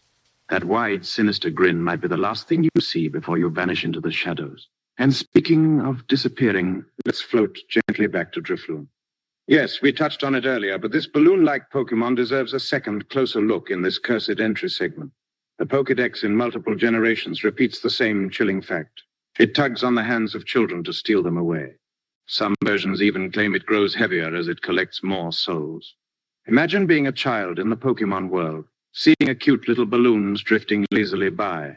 Maybe you grab its string, laughing as it lifts off the ground, and then you realize it's not carrying you toward the clouds. It's taking you somewhere far, far darker. What makes it worse is how cheerful Drifloon looks while doing it. It doesn't attack. It doesn't roar. It just drifts and waits. Now onto a more subtle but equally eerie one, Lampant. This little haunted street lamp Pokémon might look harmless, but its Pokédex entries tell a bleaker story. It arrives near the moment of death and steals the spirit from the body. In other words, Lampant follows people around when they're about to die, quietly floating through hospital corridors, forgotten forests, or misty alleyways, waiting. It's like the Grim Reaper of the Pokémon world, but cuter. There's something extra chilling about that combination of adorable design and sinister purpose. A creature you might want in your party, not realizing it's literally drawn to your last breath. And of course, we can't have a cursed Pokédex reading without mentioning Mimikyu. If you've ever played Sun and Moon or read its lore, you'll know Mimikyu is one of the eeriest Pokémon ever created. The Pokédex reveals that its true form is so terrifying that anyone who sees it dies from shock. So it disguises itself as a poorly drawn Pikachu to avoid scaring people to death. There's something so tragic about that. A creature so lonely it wears a makeshift disguise, desperately hoping anyone might love it. But trapped behind that cute mask is something too horrifying for the living world. And you'll notice no one ever says what it really looks like. It's one of those old ghost story tropes, the thing too terrible to describe, the creature you never look at because it's the knowing that kills you. That's our first handful of cursed entries for tonight, sleepyheads. But trust me, there are plenty more where those came from. The Pokédex isn't just a guidebook. It's a graveyard of old warnings, folklore fragments, and campfire tales that somehow slipped through the game code. And as we continue, you'll see just how unsettling these little data entries can get when you really start reading between the lines. All right, drift a little deeper, friends, because we've barely scratched the surface. For every cheery Pidgey or playful Squirtle, there's a Pokémon lurking in the dark corners of the Pokédex that reads like something. Your older cousin whispered about it to sleep over, the ones you weren't supposed to read before bed. Let's quietly open the page to Drowsy. Now, you might remember Drowsy as that sleepy, odd-looking taper Pokémon with a fondness for dreams. But listen to this from its Pokédex entry. If your nose becomes itchy while you're sleeping, it's a sure sign that one of these Pokémon is standing above your pillow and trying to eat your dream through your nostrils. Yep, not under your bed, not in your closet, right there, above your face. It's one thing to have nightmares. It's another to realize they might actually be breakfast for a wide-eyed creature standing silently by your pillow. And it makes you wonder how many mornings have you woken up foggy and unsettled because a Drowsy paid you a late night visit? Now, onto the forest paths where Shinotic waits. This bioluminescent mushroom Pokémon glows softly in the dark woods. And at first, it seems harmless. But the Pokédex entry offers this. It lures people deep into the forest with its spores. When they become lost, it drains their energy. There's something deeply eerie about a creature that guides you with pretty lights, only to sap your strength once you're too far from home. It's the stuff of old folk horror, like will-o'-the-wisps in ancient folklore, tempting travelers off safe paths into the waiting darkness. And Shinotic's vacant, eerie grin doesn't help matters. Now, ready for another classic? Let's softly call up Hypno. Ah, Hypno. The evolution of Drowsy and an even darker presence. It's long been the subject of fan theories and creepypasta stories, but it's right there in the Dex. It carries a pendulum-like device. There once was an incident in which it took away a child it hypnotized. No elaboration, no follow-up. Just an old, half-forgotten police report sealed within your childhood game. You never find out what happened to that child, or if they came back. And you realize some Pokémon don't just battle. Some hunt. Then there's Cacturn. and we whispered about it before. But let's revisit its cursed entry in full. Packs of them follow travelers in the desert until the travelers can no longer move. Not attack, not scare, just follow, patiently. The implication is never spelled out, but the image is clear. A lone figure trudging through endless sand dunes, shadows lurking just at the edge of sight, always keeping pace. And when you fall from exhaustion, from thirst, well, it's no longer following. It's waiting. And finally, for this stretch, let's peer into Dusclops. This ghostly Cyclops has one of the most unsettling entries in the entire Pokédex. Its body is hollow. It is said that those who look inside are sucked into the void. A Pokémon that quite literally contains an endless dark nothingness inside its body. And if you make the mistake of staring too long into that single glowing eye, you vanish, gone. Lost to whatever void lies within. It's a myth made digital. A classic, don't look too close bedtime tale tucked away in a game meant for kids. And that's the beauty of these old Pokédex entries, isn't it? They feel like little secrets. The kind of things you'd dare your friend to read out loud at night while the wind rattled your window. Tiny ghost stories you carried in your pocket. And we're not done yet, sleepyheads. There's a whole haunted library of these cursed entries waiting for us to softly unravel. So keep those lights low. We'll keep reading. All right. Still with me? Good. Because the deeper we go into the Pokédex, the more it feels like we're not just reading a game guide anymore. It's more like a collection of old, forgotten urban legends, digitally preserved inside those cartridges. Let's softly turn to Frostless. Now, we brushed past her eerie myth earlier, but her Dex entries leave no room for comfort. In one version, it reads, "It freezes hikers who have gotten lost in the mountains and carries them back to its lair." Sounds almost gentle until you realize carries them back doesn't mean for tea and a chat. They're frozen, perfectly preserved, and left there, eternal guests in her icy den. Frostlass isn't a monster by accident. Her story is rooted in ancient Japanese folklore about snow spirits Yuki-onna who lure travelers to their frosty deaths. And every time you see one floating silently across a snowy route, it feels like a forgotten ghost from another world slipped into the Pokémon universe. Now let's visit Jellicent, a Pokémon so unassuming you'd almost forget it exists. A big bloated jellyfish floating lazily through the ocean. But read its Pokédex entry and your stomach will quietly sink. It envelops its prey in its veil-like arms and drags them down to the depths of the ocean. Somewhere down there, its lair lies in the sunken remains of ships, a literal shipwreck siren. It doesn't attack for food or defense, it drowns for sport. And the creepiest part? It's always smiling. A big unsettling grin as it pulls sailors and swimmers into the abyss, adding more wreckage to its underwater graveyard. You'll never look at a water route in Pokémon quite the same again. And then there's Yamask. Yes, again. Because this little ghost type might have the saddest, most unsettling Pokédex entry of them all. Each of them carries a mask that used to be its face when it was human. Sometimes they look at it and cry. The thought of a restless soul trapped in this little creature, endlessly mourning its lost humanity, is enough to send a chill through even the warmest nostalgia. And it's never explained how or why they became Pokémon. It's just quietly accepted in the lore as if everyone in that world knows that sometimes people don't move on peacefully. Sometimes they linger. Next, let's glance at Gorgist, a spooky pumpkin-shaped Pokémon perfect for a Halloween episode until you read its Dex. It sings joyfully as it observes the suffering of its prey. There's something uncomfortably sinister about a creature that doesn't just hunt or battle, but delights in fear. It sings while you're too paralyzed to run, a soft, eerie lullaby as the shadows close in. And every time you caught one for your team, you probably thought it was cute. Then a fan favorite for cursed entries, beware of Honage, a floating sword. Pokémon sounds cool, right? But its Pokédex shatters that illusion fast. If anyone dares to grab its hilt, it wraps its blue cloth around the arm and drains the life force from the person.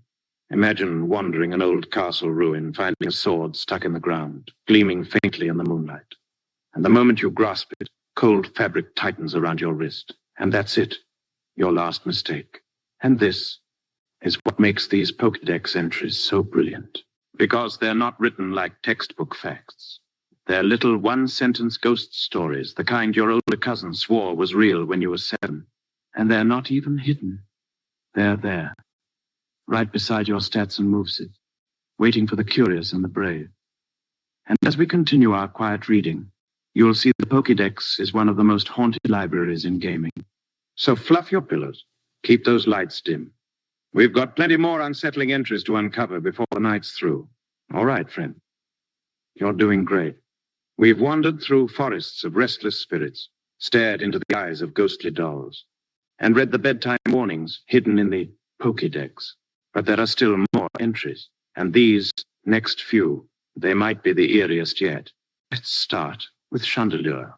On the surface, it's a graceful, elegant chandelier Pokémon, flickering flames and all.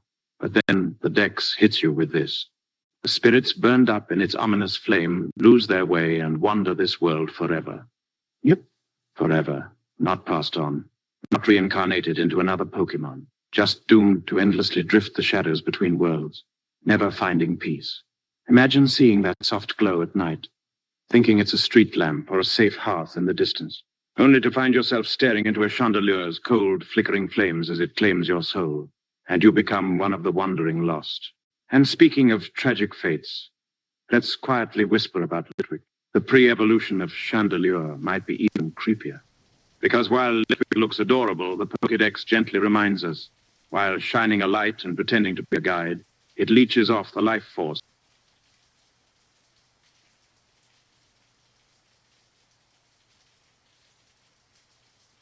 All right, Sleepyhead's time for one of the weirdest, most oddly heartwarming and slightly tragic theories in the entire Pokémon fandom. And trust me, this one's been floating around internet forums since dial-up days. It's called the Ash Coma Theory. And no, it's not about Ash sleeping in on a school day and missing his bus to Professor Oak's lab. This one goes way deeper. So here's how it starts. Remember the very first episode of the original Pokémon anime? Our boy Ash Ketchum wakes up late on the morning he's supposed to get his first Pokémon. Classic Ash move, right? He ends up with Pikachu, the world's grumpiest electric mouse. And before long, they're being chased by an angry flock of Spearow. You remember this scene? Ash is running, Pikachu's trailing behind. Spearows dive-bombing them like tiny feathered missiles. And then it happens. In a moment of bravery, Ash stands up to the flock, holding Pikachu in his arms. The sky darkens. Lightning strikes, and boom, massive thunderbolt. And that's where things get weird. The theory suggests that Ash didn't just get zapped and wake up in a hospital bed like a normal 10-year-old. Nope, that thunderbolt allegedly put him into a coma. And everything that happens after that moment, every Pokémon he meets, every gym he battles, every Team Rocket scheme, every time Brock falls head over heels for a random girl at a lemonade stand, it's all happening inside Ash's unconscious mind. Wild, right? But wait, it gets better. According to fans who've dissected this theory down to the finest detail, all the recurring characters in Ash's world are actually symbolic representations of his mind trying to keep him stable. Nurse Joy and Officer Jenny, their consistency. Familiar, comforting faces that appear in every town to give Ash a sense of order. Same faces, different places. Like a dream where no matter where you go, the people stay the same.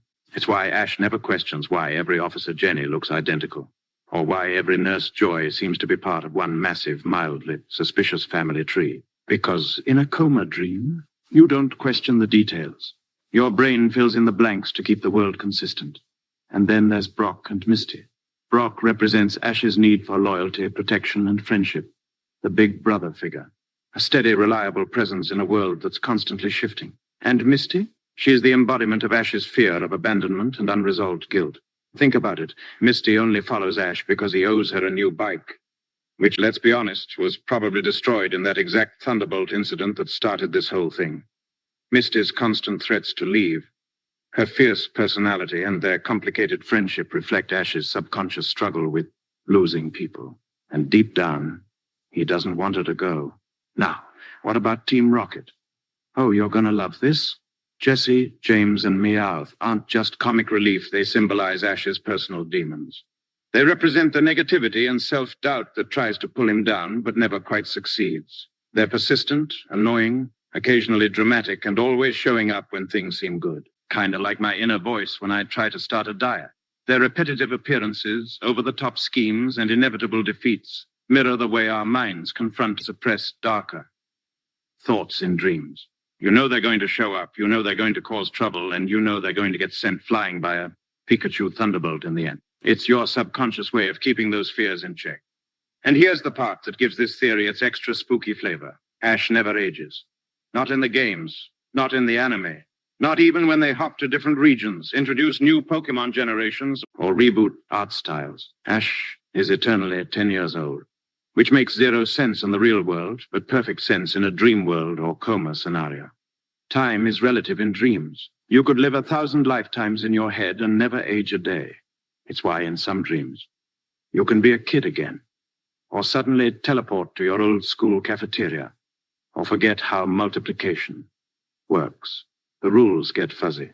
And while we're here, let's dip our toes into the official Pokémon game's own nod to dream worlds, the dream world hypothesis. In Pokémon Black and White, Game Freak introduced a mechanic called the dream world, an alternate reality you could access online where you'd find rare Pokémon, strange locations, and new abilities. It was a place separate from the normal Pokémon universe, where the usual rules didn't apply.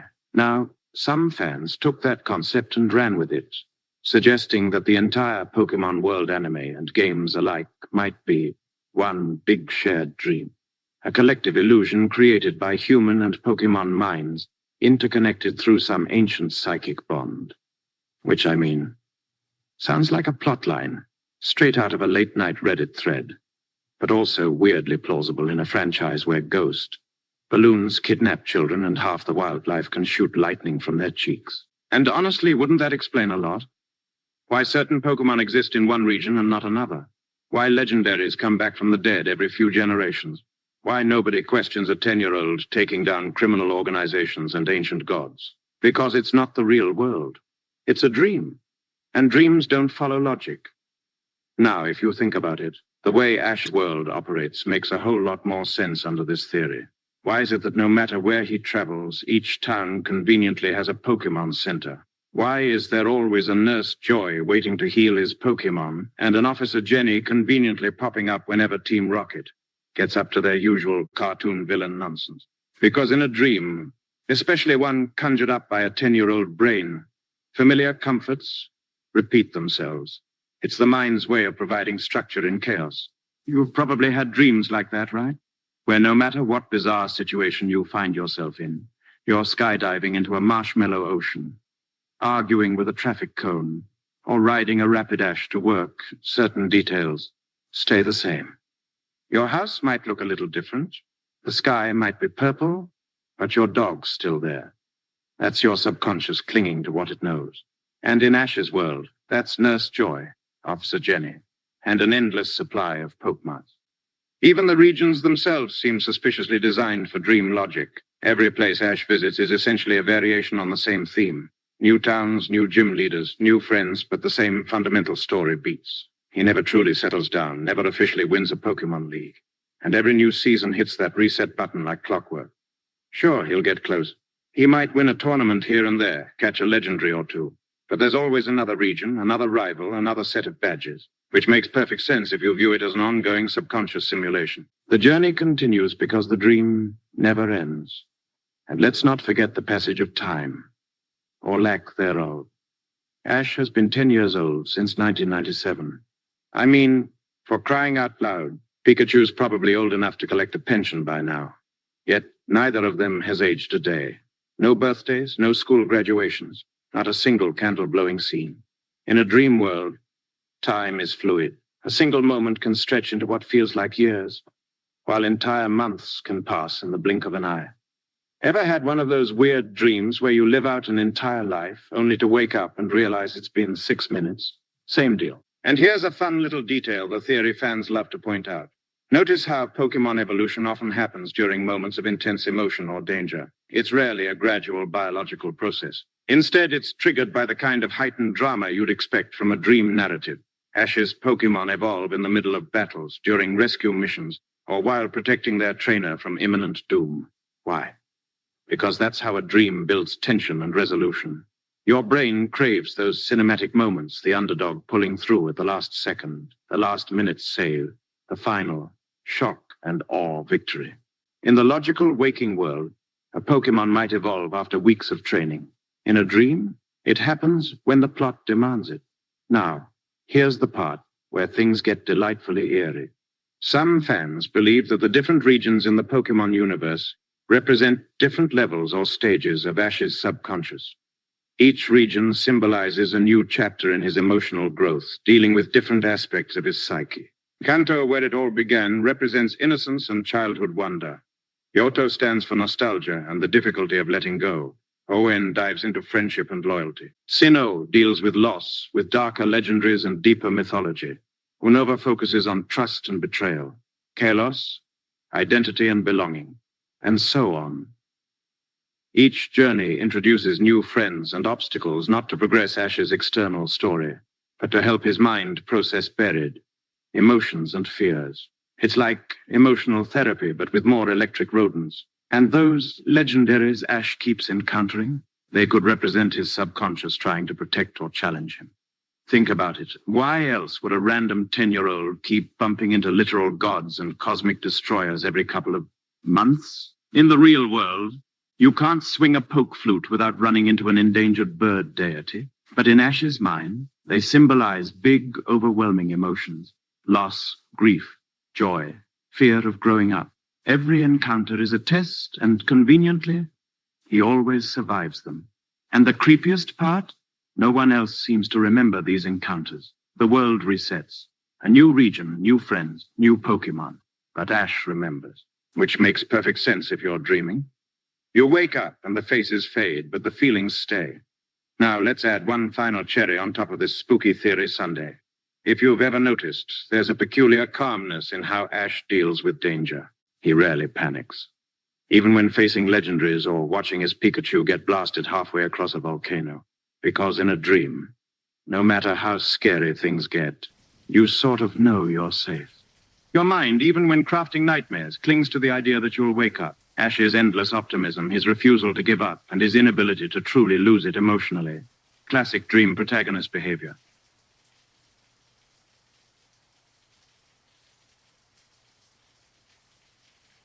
All right, sleepyheads. We've wandered through ghost stories and eerie legends, but now let's tiptoe into something even. Stranger, not haunted towers, not ancient myths, but Pokémon that, by all accounts, shouldn't exist at all. The kind of creatures that make you wonder who dreamed these up. And why do they feel so unsettling? Let's start with a personal favorite, Yamask. Now, on the surface, Yamask is just another ghost type. A floating, mask-carrying little specter from the Unova region. But if you've ever read its Pokédex entry, you'll know why this Pokémon has quietly haunted the back of players' minds for years. According to the lore, every Yamask carries a mask of its human face from when it was alive. Yeah, human. Not Pokémon in a past life. Not some forgotten monster. An actual person. And here's the eerie part. Yamask remembers everything about its life before death. It looks at its mask and cries. Imagine that for a second. A soul, cursed to drift the world as a ghost, carrying its own face, forever mourning a life it can no longer have. It's the stuff of old sad folk tales you'd hear from your grandma by candlelight. And yet it's right there in a children's game. And speaking of haunted souls, let's softly whisper about Phantom. Phantom is adorable at first glance. A little ghost peeking out from a hollowed tree stump with big glowing eyes. You'd probably think it's the kind of Pokémon you'd want to snuggle up with on a rainy day. But here's where it gets eerie. The Pokédex says Phantom is the spirit of a child who got lost in the forest and died. Let that sink in for a moment. A literal child, now trapped forever in the form of a ghostly tree dweller, luring other travelers deeper into the woods with its eerie, childlike cries. There's something quietly heartbreaking about that. The forest reclaiming the lost, the spirit never quite finding its way home. And every time you encounter one in-game, it's like brushing past the forgotten remains of a story that was never meant to have a happy ending. Then there's Frostless, a creature as beautiful as she is unnerving.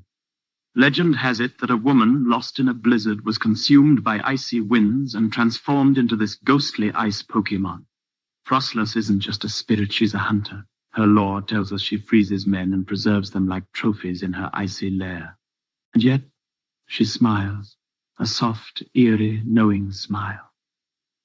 She glides silently through snowstorms, appearing only when you're lost, your breath visible in the cold night air. And just when you think the snow might swallow you whole, there she is. Glowing eyes, whisper of a laugh, and the cold promise that you'll never leave the mountain again. And finally, let's quietly cradle the story of Burnett. Burnett looks like a cute, slightly creepy stuffed doll Pokémon, but its origin is pure nightmare fuel. According to the lore, Burnett was a plush doll discarded by a child, abandoned unwanted and left to rot. But something happened. The doll's grief and anger twisted into hatred so potent it gave it life. Now Burnett wanders, consumed by the need to find the child who threw it away. Its mouth, a crudely sewn zipper, hides accursed energy, and it only grows stronger as its hatred festers. It's a ghost story as old as childhood itself, the abandoned toy that never forgets. Imagine being a trainer, walking alone in a foggy alley at night, hearing the soft scrape of fabric dragging on concrete, a low, rattling sound behind you, and turning just in time to see a single glowing eye from behind a trash can, a Burnett watching. And those are just a few of the Pokémon that by all rights shouldn't exist. Not by nature, not by fate, not by anything that makes sense in a world of friendly creatures and rainbow cities. They're old tales with new faces, digital campfire stories that somehow found their way into game cartridges. And every time you encounter one, it's like brushing up against something ancient and restless, hiding just behind the bright veneer of the Pokémon world. And you know, sleepyheads? What makes these Pokémon feel even stranger is that they're not ancient myths buried in dusted books. They're official, documented, stored right there in your digital Pokédex like a little library of soft, haunting bedtime stories pretending to be battle stats. Take Shedinja, for example. Shedinja might be one of the eeriest Pokémon ever introduced, and yet you can casually acquire it in the games like it's no big deal. But the lore? It's quietly horrifying. When an Nincada evolves into Ninjask, it leaves behind its old shell, which somehow takes on a life of its own as Shedinja, a hollow, floating husk with a single halo above its head. And the Pokédex notes something odd.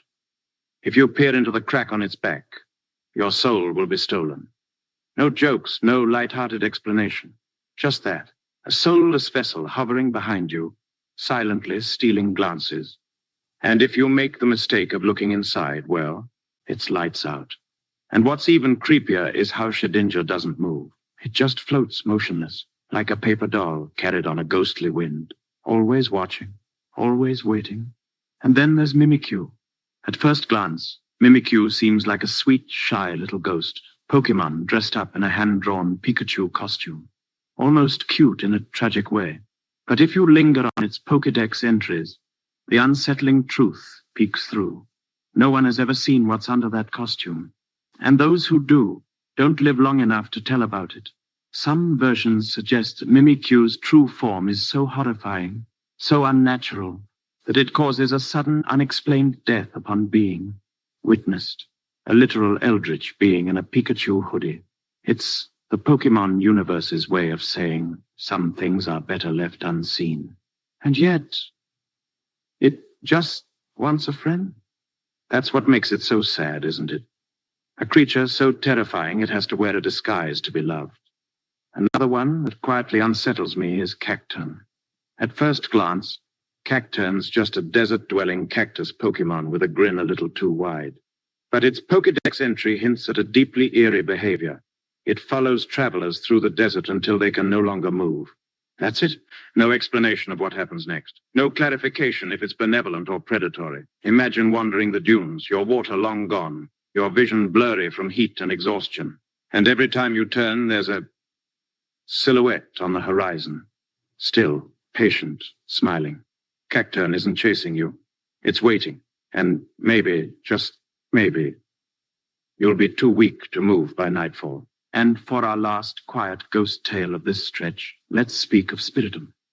Now, Spiritom's unsettling nature comes from its origin of Pokémon made up of 108 malevolent spirits bound to a stone. Why 108? It's a number associated with evil spirits in ancient folklore across various cultures, and Spirit Home inherits that sinister symbolism. Its Pokédex entries describe it as a wicked force, created by sealing away evil souls. It's not a single being. It's a collection of restless, vengeful entities. And when it appears, usually at night, in eerie ruins or forgotten forests, you don't just face a Pokémon. You face an ancient curse. Imagine hearing whispers in the wind. Dozens of voices speaking in unison, promising things best left unpromised. And then seeing a swirling black mass coalesce in the shadows ahead, two piercing eyes forming out of the void. That's Spiritum, not born, not evolved, but created out of fear and out of necessity. And yet, we catch these creatures. We battle with them. We name them cute things like Spooky Boy or Cactus Bro. It's almost comical when you think about it, like adopting a pet poltergeist and teaching it to do party tricks. But behind every smiling sprite and glowing eye, there's a ghost story, a cautionary tale, a digital bedtime myth disguised in pixels. And you know, the deeper you wander into the Pokédex, the more you realize there's a pattern to these misfit creatures. They're the ones lurking on the edges of regions, hiding in old ruins, misty forests, or silent deserts. They're rarely front and center in the story, but they're always there, waiting for the curious to stumble upon them. Let's softly talk about Duskull, a small, round, single-eyed ghost that floats through the shadows of abandoned houses. At first, it seems harmless enough until you read the Dex entry. It loves the crying of children. It will silently sneak up on them and spirit them away after dark. Classic ghost story material.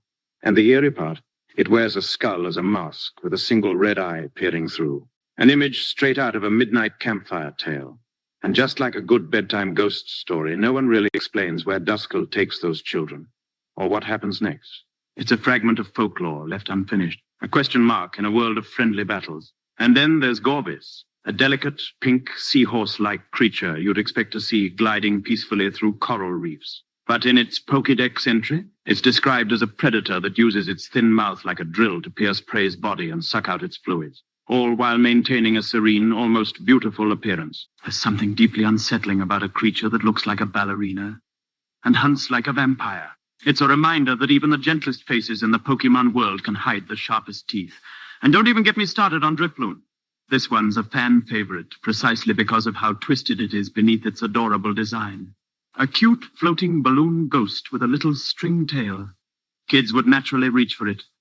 And according to the law, that's exactly what it wants. Drifloon, it turns out, tries to grab the hands of children and carry them away. Sometimes to the afterlife. Sometimes to who knows where. Some versions of the Dex even say it inflates as it absorbs the spirits of the lost. Imagine that a cheerful balloon, growing heavier with each stolen soul, drifting lazily through the evening mist. It's the kind of story your grandma might have warned you about if you lived in a foggy seaside village. Don't chase the balloon, child. It's not what it seems. And for one final, softly spoken legend tonight, let's remember Parasect. At first glance, Paras and Parasect are just bug Pokemon little mushroom-carrying insects. But look closer at Parasect's eyes. They're blank, lifeless. And here's the dark truth. By the time Paras evolves into Parasect, the mushroom growing on its back has completely taken over. Its body and mind. It's no longer a creature making decisions.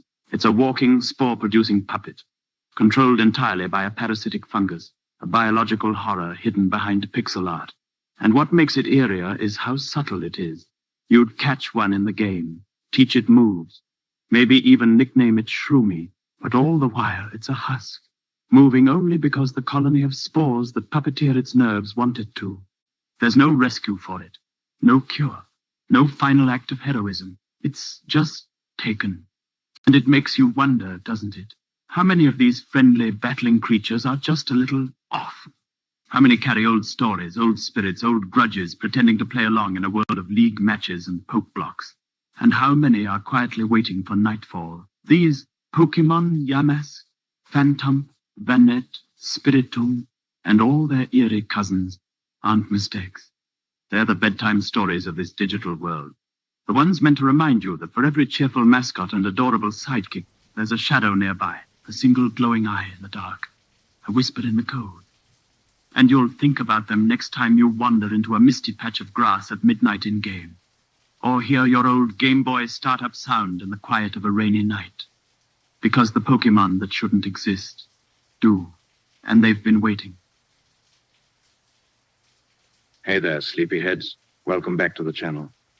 Before we drift into 2 whole hours of creepiest and darkest Pokémon theories to fall asleep to, I'd love to know where in the world are you watching from tonight? And what time is it for you right now? Drop it in the comments below. It's always magical, seeing how far and wide this sleepy little community reaches. From cozy bedrooms in Tokyo to late-night study desks in Toronto. And probably 1 or 2 of you hiding under your covers, pretending you're asleep while watching this. Don't worry, your secret's safe with me. All right. Lights low, blankets up, snacks within reach. If you're that kind of rebel. Let's begin. We're starting tonight's cozy creep fest with the infamous tale of Lavender Town. Yes, that Lavender Town. The one from the original Pokémon Red and Green games that, according to some old-school urban legends, had a soundtrack so eerie, so bone-chilling, that it allegedly caused strange behavior in children. Headaches, dizziness, insomnia, and, depending on which late-night gaming forum you stumbled into, maybe even worse. Now, let's be real, was the music really cursed? Probably not. Was it unsettling enough to make you lower the volume on your Game Boy back in the day? Absolutely yes. Even now, if you hum that tune softly to yourself at 3 a.m. in a dark room, it'll still give you the heebie-jeebies. Legend has it that the original Japanese soundtrack contained high-pitched frequencies that supposedly triggered unease in young listeners. In fact, there were stories about how certain notes were removed in later releases because they were considered too disturbing. Was it just a weird coincidence? Or a clever marketing myth that spiraled out of control? Either way, it gave Lavender Town its legendary creepy status in Pokémon history. But it wasn't just the music. Oh no. The Pokémon Tower in Lavender Town was where trainers laid their Pokémon to rest. A literal in-game graveyard filled with tombstones, mourners, and one particularly tragic tale about a Mother Marowak whose restless spirit haunted the upper floors. You had to use a sylph scope just to identify the ghost blocking your path. And if that doesn't scream nightmare fuel for 8-year-olds, I don't know what does. To this day, no other Pokémon location has come close to matching the sheer, unsettling vibe of Lavender Town. Except maybe that weird corner of your closet you keep meaning to clean out. But wait, Lavender Town isn't the only haunted place in the Pokémon world. No, sir. If you thought one ghost-ridden graveyard tower was enough, think again. Next up, we've got the old chateau in Pokémon Diamond and Pearl. Nestled deep within Eterna Forest, this creepy old mansion was abandoned, decaying, and you guessed it, completely haunted. Inside, players could encounter ghostly apparitions of a little girl and an old man who appeared and vanished without explanation. And to make it even better, no NPC in the game would ever acknowledge they existed, which is a classic horror move, by the way. Well played, Game Freak. The old chateau was also the home of Rotom, a mischievous little electric ghost Pokémon who could possess TVs, fans, and fridges, basically a ghost who could also help you save on your electric bill. Practical and terrifying. And let's not forget the Lost Tower in Sinnoh, another cemetery-like structure for Pokémon where you'd meet mourners paying respects to their dearly departed partners. There's something both beautiful and melancholic about the idea that even in a world where Pokémon battle, bond, and evolve together, death is still a part of the story. A gentle reminder that every journey, no matter how brightly it begins, has its final destination. Feeling cozy yet? Or mildly spooked? Either way, let's keep going, because up next is one of my absolute favorite bizarre fan theories. And trust me, it's a wild one. The Ash Ketchum coma theory. Yep, buckle up, or, fluff up your pillow. Whichever suits your vibe tonight. Now, this theory suggests that ever since episode 1, when Ash was electrocuted by a group of Spearow and Pikachus, Thunderbolt, our boy Ash has actually been in a coma. Yep. The entire Pokémon adventure, every gym battle, every legendary sighting, every time Team Rocket forgot how gravity works, it's all happening inside Ash's mind. A dream world constructed from his memories, hopes, and subconscious desires. The repeating characters, like Nurse Joy and Officer Jenny, they're manifestations of Ash's need for structure and safety in his subconscious world. His journey to become a Pokémon master. His mind's way of giving him a sense of purpose while he's trapped in an endless sleep. And the reason why Ash never ages? Because time doesn't pass the same way in a dream. Which, frankly, is a handy excuse for why Pikachu still hasn't evolved after, 20 years? It's kind of heartbreaking, kind of fascinating, and kind of hilarious when you imagine poor Brock trying to get a date in a 10-year-old's coma dream. Sorry, buddy, it was never going to happen. And with that, we're only just scratching the surface, my friend. There's so much more weirdness to unpack, so keep those eyelids heavy and those blankets snug. So here's where it gets even weirder. According to this theory, every person Ash meets on his journey represents a part of his subconscious trying to help him cope. Brock? He's Ash's craving for friendship and loyalty. Misty represents his fear of abandonment and desire for companionship. Which, let's be honest, makes Misty chasing him around with a bike debt way more meaningful than we originally thought. And all those gym leaders and rivals, each one symbolizes a different challenge in Ash's mental state battles he needs to win to move on emotionally. But the catch is, he never really does. Because, well, if you beat all the gyms, wake up from the coma, and become the greatest Pokémon master, where would the story go? Nowhere. And the Pokémerch sales would probably plummet too. But hey, I'm not judging. If I had to be stuck in an endless dream world, I'd want one where Pikachu follows me around and breakfast is optional. Now, speaking of strange beings with questionable origins, let's drift into the world of legendary Pokémon. Because while they look majestic, adorable, or terrifying on the outside, some of them have stories that would make even the bravest Pokémon trainer tuck themselves under the covers at night. Take Giratina, for example. To most players, it's that cool, ghostly dragon thing from the distortion world. But lore-wise, Giratina was literally banished for being too violent. Imagine being kicked out of the Pokémon universe for having anger issues so intense that even the gods went, yeah, you know it. What? Maybe not. So they threw Giratina into its own shadowy dimension, which, if you've seen it in the game, looks like someone designed a haunted house inside a lava lamp. Then there's Darkrai, a Pokémon that can trap people in endless, inescapable nightmares, which honestly makes you wonder why anyone would ever willingly try to catch one. Oh, hey, what's your team lineup? Well, I've got a Pikachu, a Charizard, and this soul-destroying, sleep-haunting demon thing. It's fine.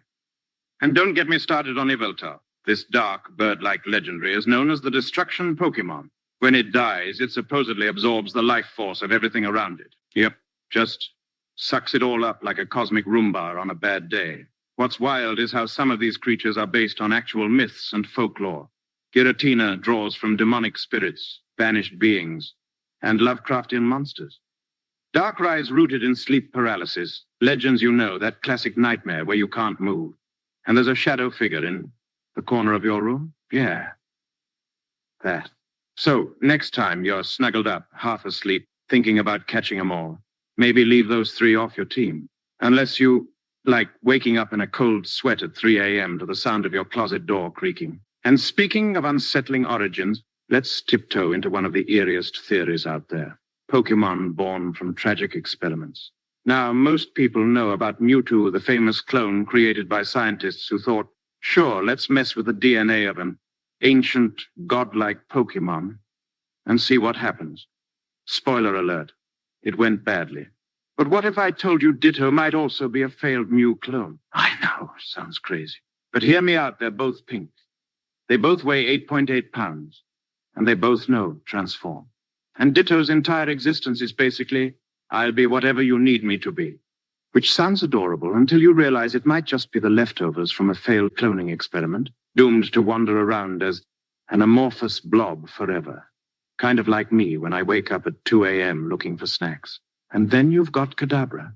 In its Pokédex entry, it says a boy with psychic powers woke up one morning transformed into a Kadabra. Which, if you think about it, means somewhere out there is a set of very confused parents wondering why their kid turned into a yellow fox with spoons. The theory gets darker when you remember Porygon. Ah, yes. The digital Pokémon so dangerous it caused an infamous incident in Japan when its episode, Electric Soldier Porygon, aired on TV, sending hundreds of kids to the hospital with seizures. Nintendo quietly swept that one under the rug, and to this day, Porygon hasn't appeared in a major anime episode since. A glitch in the Matrix or just bad programming? You decide. All right, sleepyheads, don't nod off just yet. We've still got some ghostly love stories, ancient Pokémon wars, and one data-corrupting glitch monster to unravel. So fluff up those pillows, keep one eye on that closet door, and stay tuned. Now, let's gently tiptoe into one of the strangest corners of Pokémon lore. the unsettling bond between humans and Pokémon. On the surface, it's all friendship bracelets and I choose you moments. But if you dig a little deeper into the myths and old Pokédex entries, things get weird. And I mean weird. For example, in the Sinnoh region's ancient myths, it's casually mentioned that humans and Pokémon used to get married. Yep, full-on wedding bells, vows, and probably a few awkward family dinners. Imagine sitting at the reception table across from a Machamp in a tuxedo, politely asking if it's having the fish or the chicken. Unreal. And no one in-game even blinks at this detail. It's just tossed into the lore like, yeah, by the way, Uncle Gary married a Jinx once. Anyway, moving on. Now, to be fair, this was back in ancient times when the lines between humans and Pokémon were supposedly blurred. But still, kind of makes you look at Mr. Mime living in Ash's house a little differently, doesn't it? Like, what's your deal, buddy? Then there's the dark theory about Pokémon wars. According to fan speculation and a few eerie in-game hints, the Pokémon world once suffered devastating wars where trainers used their Pokémon as soldiers. And no, I'm not talking about your friendly neighborhood Pokémon battle where someone's Metapod uses Harden for 3 hours. I'm talking actual combat. In Pokémon X and Y, there's a character named AZ, a towering ancient king who used a machine to bring his beloved Floette back to life after a brutal war. A war where countless Pokémon were lost. The machine's power caused untold destruction, and AZ became immortal, cursed to live with the consequences. Which is, if you ask me, a major upgrade from the usual rival battle on Route 22 stakes. It's moments like these that reveal a shadowy side to the otherwise cheerful Pokémon world. A world where friendships are forged. Yes, but also where wars are waged. And immortality comes at a terrible price. And speaking of shadowy, let's finally talk about the glitchy, reality-bending legend that is Missing No. Oh yeah, you knew this one was coming. If you played the original Pokémon Red and Blue, you might remember the infamous glitch Pokémon that appeared when you messed with the game's code using the old Cinnabar Island cheat. And if you've never seen it, imagine a corrupted barcode sprite with a scrambled mess of pixels and the power to multiply your master balls. Missing No wasn't meant to exist. It was a placeholder, an empty space in the game's data. But somehow it became one of the most iconic and unsettling figures in Pokémon history. Here's where the creepier theories kick in. Some believe Missing No isn't just a harmless glitch, but a digital ghost, the remnant of lost or deleted Pokémon from the beta stages of development. Unfinished creations left behind in the game's code, cursed to haunt your cartridge forever. In fact, old playground rumors claimed that catching Missing No could permanently corrupt your save file, summon ghosts in Lavender Town, or even erase your entire Pokédex, which for a 10-year-old might as well have been the equivalent of losing your soul. Some stories even suggested that Missing No was a manifestation of the ghost Marowak's lingering grief, trapped between code and memory. I know it sounds bonkers, but late at night, when the glitchy, static-like cry of Missing No echoes through your old Game Boy speaker, it's hard not to get a little spooked. And hey, if you're listening to this right now on a rainy night, alone in your room, and your lights just flickered, totally a coincidence. Probably. All right. Cozy legends were almost at the halfway mark. Still wide awake. Or already drifting into that dreamy space between nostalgia and sleep. Either way, fluff those pillows one more time, because up next, we're diving into the creepiest Pokédex entries Game Freak ever. Slipped past the censors. Some of these are so weird, you'll wonder if the developers were okay during crunch week. And just like that, sleepyheads, we've reached the end of our 2-hour journey through the hidden, haunting, and hypnotic corners of the Pokémon world. From ancient myths of humans marrying Pokémon to ghost stories lingering in Lavender Town. From forgotten experiments in Dimly, lit labs to digital anomalies hiding in ocean glitches. We've softly unraveled some of the weirdest, creepiest, and most beautiful mysteries this franchise has quietly carried for decades. Isn't it strange when you think about it? How a game built around bright creatures and cheerful battles can hold so many shadows just beneath the surface. It makes you realize that even in the most colorful, upbeat worlds, there's always a little room for mystery, and maybe that's why we love them so much. Because just like in life, the stories you remember most aren't always the loudest or the flashiest. They're the ones you stumble upon late at night, when the world is quiet, and the glow of the screen feels like the only light left in the room. If you made it this far, first of all, you're a champion. Seriously. You deserve a gold Pokeball or a Snorlax-sized hug. I hope this video made you feel a little cozier, a little more nostalgic, and Maybe even a little curious about the forgotten corners of those childhood games we thought we knew so well. Before you drift off completely, I'd love to know which story tonight stuck with you the most. Was it the boy who became Kadabra, the ghostly glitch of Missing No, or the ancient bond between people and Pokémon lost to time? Let me know in the comments. Even if it's 3 a.m. where you are and your phone's at 4%, drop a little message. It's kind of magical seeing where in the world this sleepy little community of ours reaches. And hey, if you enjoyed this journey, there's plenty more where that came from. I'm always digging up more forgotten myths, eerie tales, and nostalgic stories from the world of Pokémon and beyond. So if you haven't already, hit that subscribe button, tap the bell, and join us for the next nighttime adventure. Trust me, it's always more fun with you here. For now, though, close your eyes. Let the soft hum of the unknown fade. Picture a flickering Poke Center light, and imagine you're curled up in a little house in Pallet Town, a gentle wind rustling the leaves outside, and a loyal Pikachu snoring softly at the foot of your bed, because the world can wait. Tonight, we dream in pixels. Good night, trainers. Sleep well. And as always, stay curious.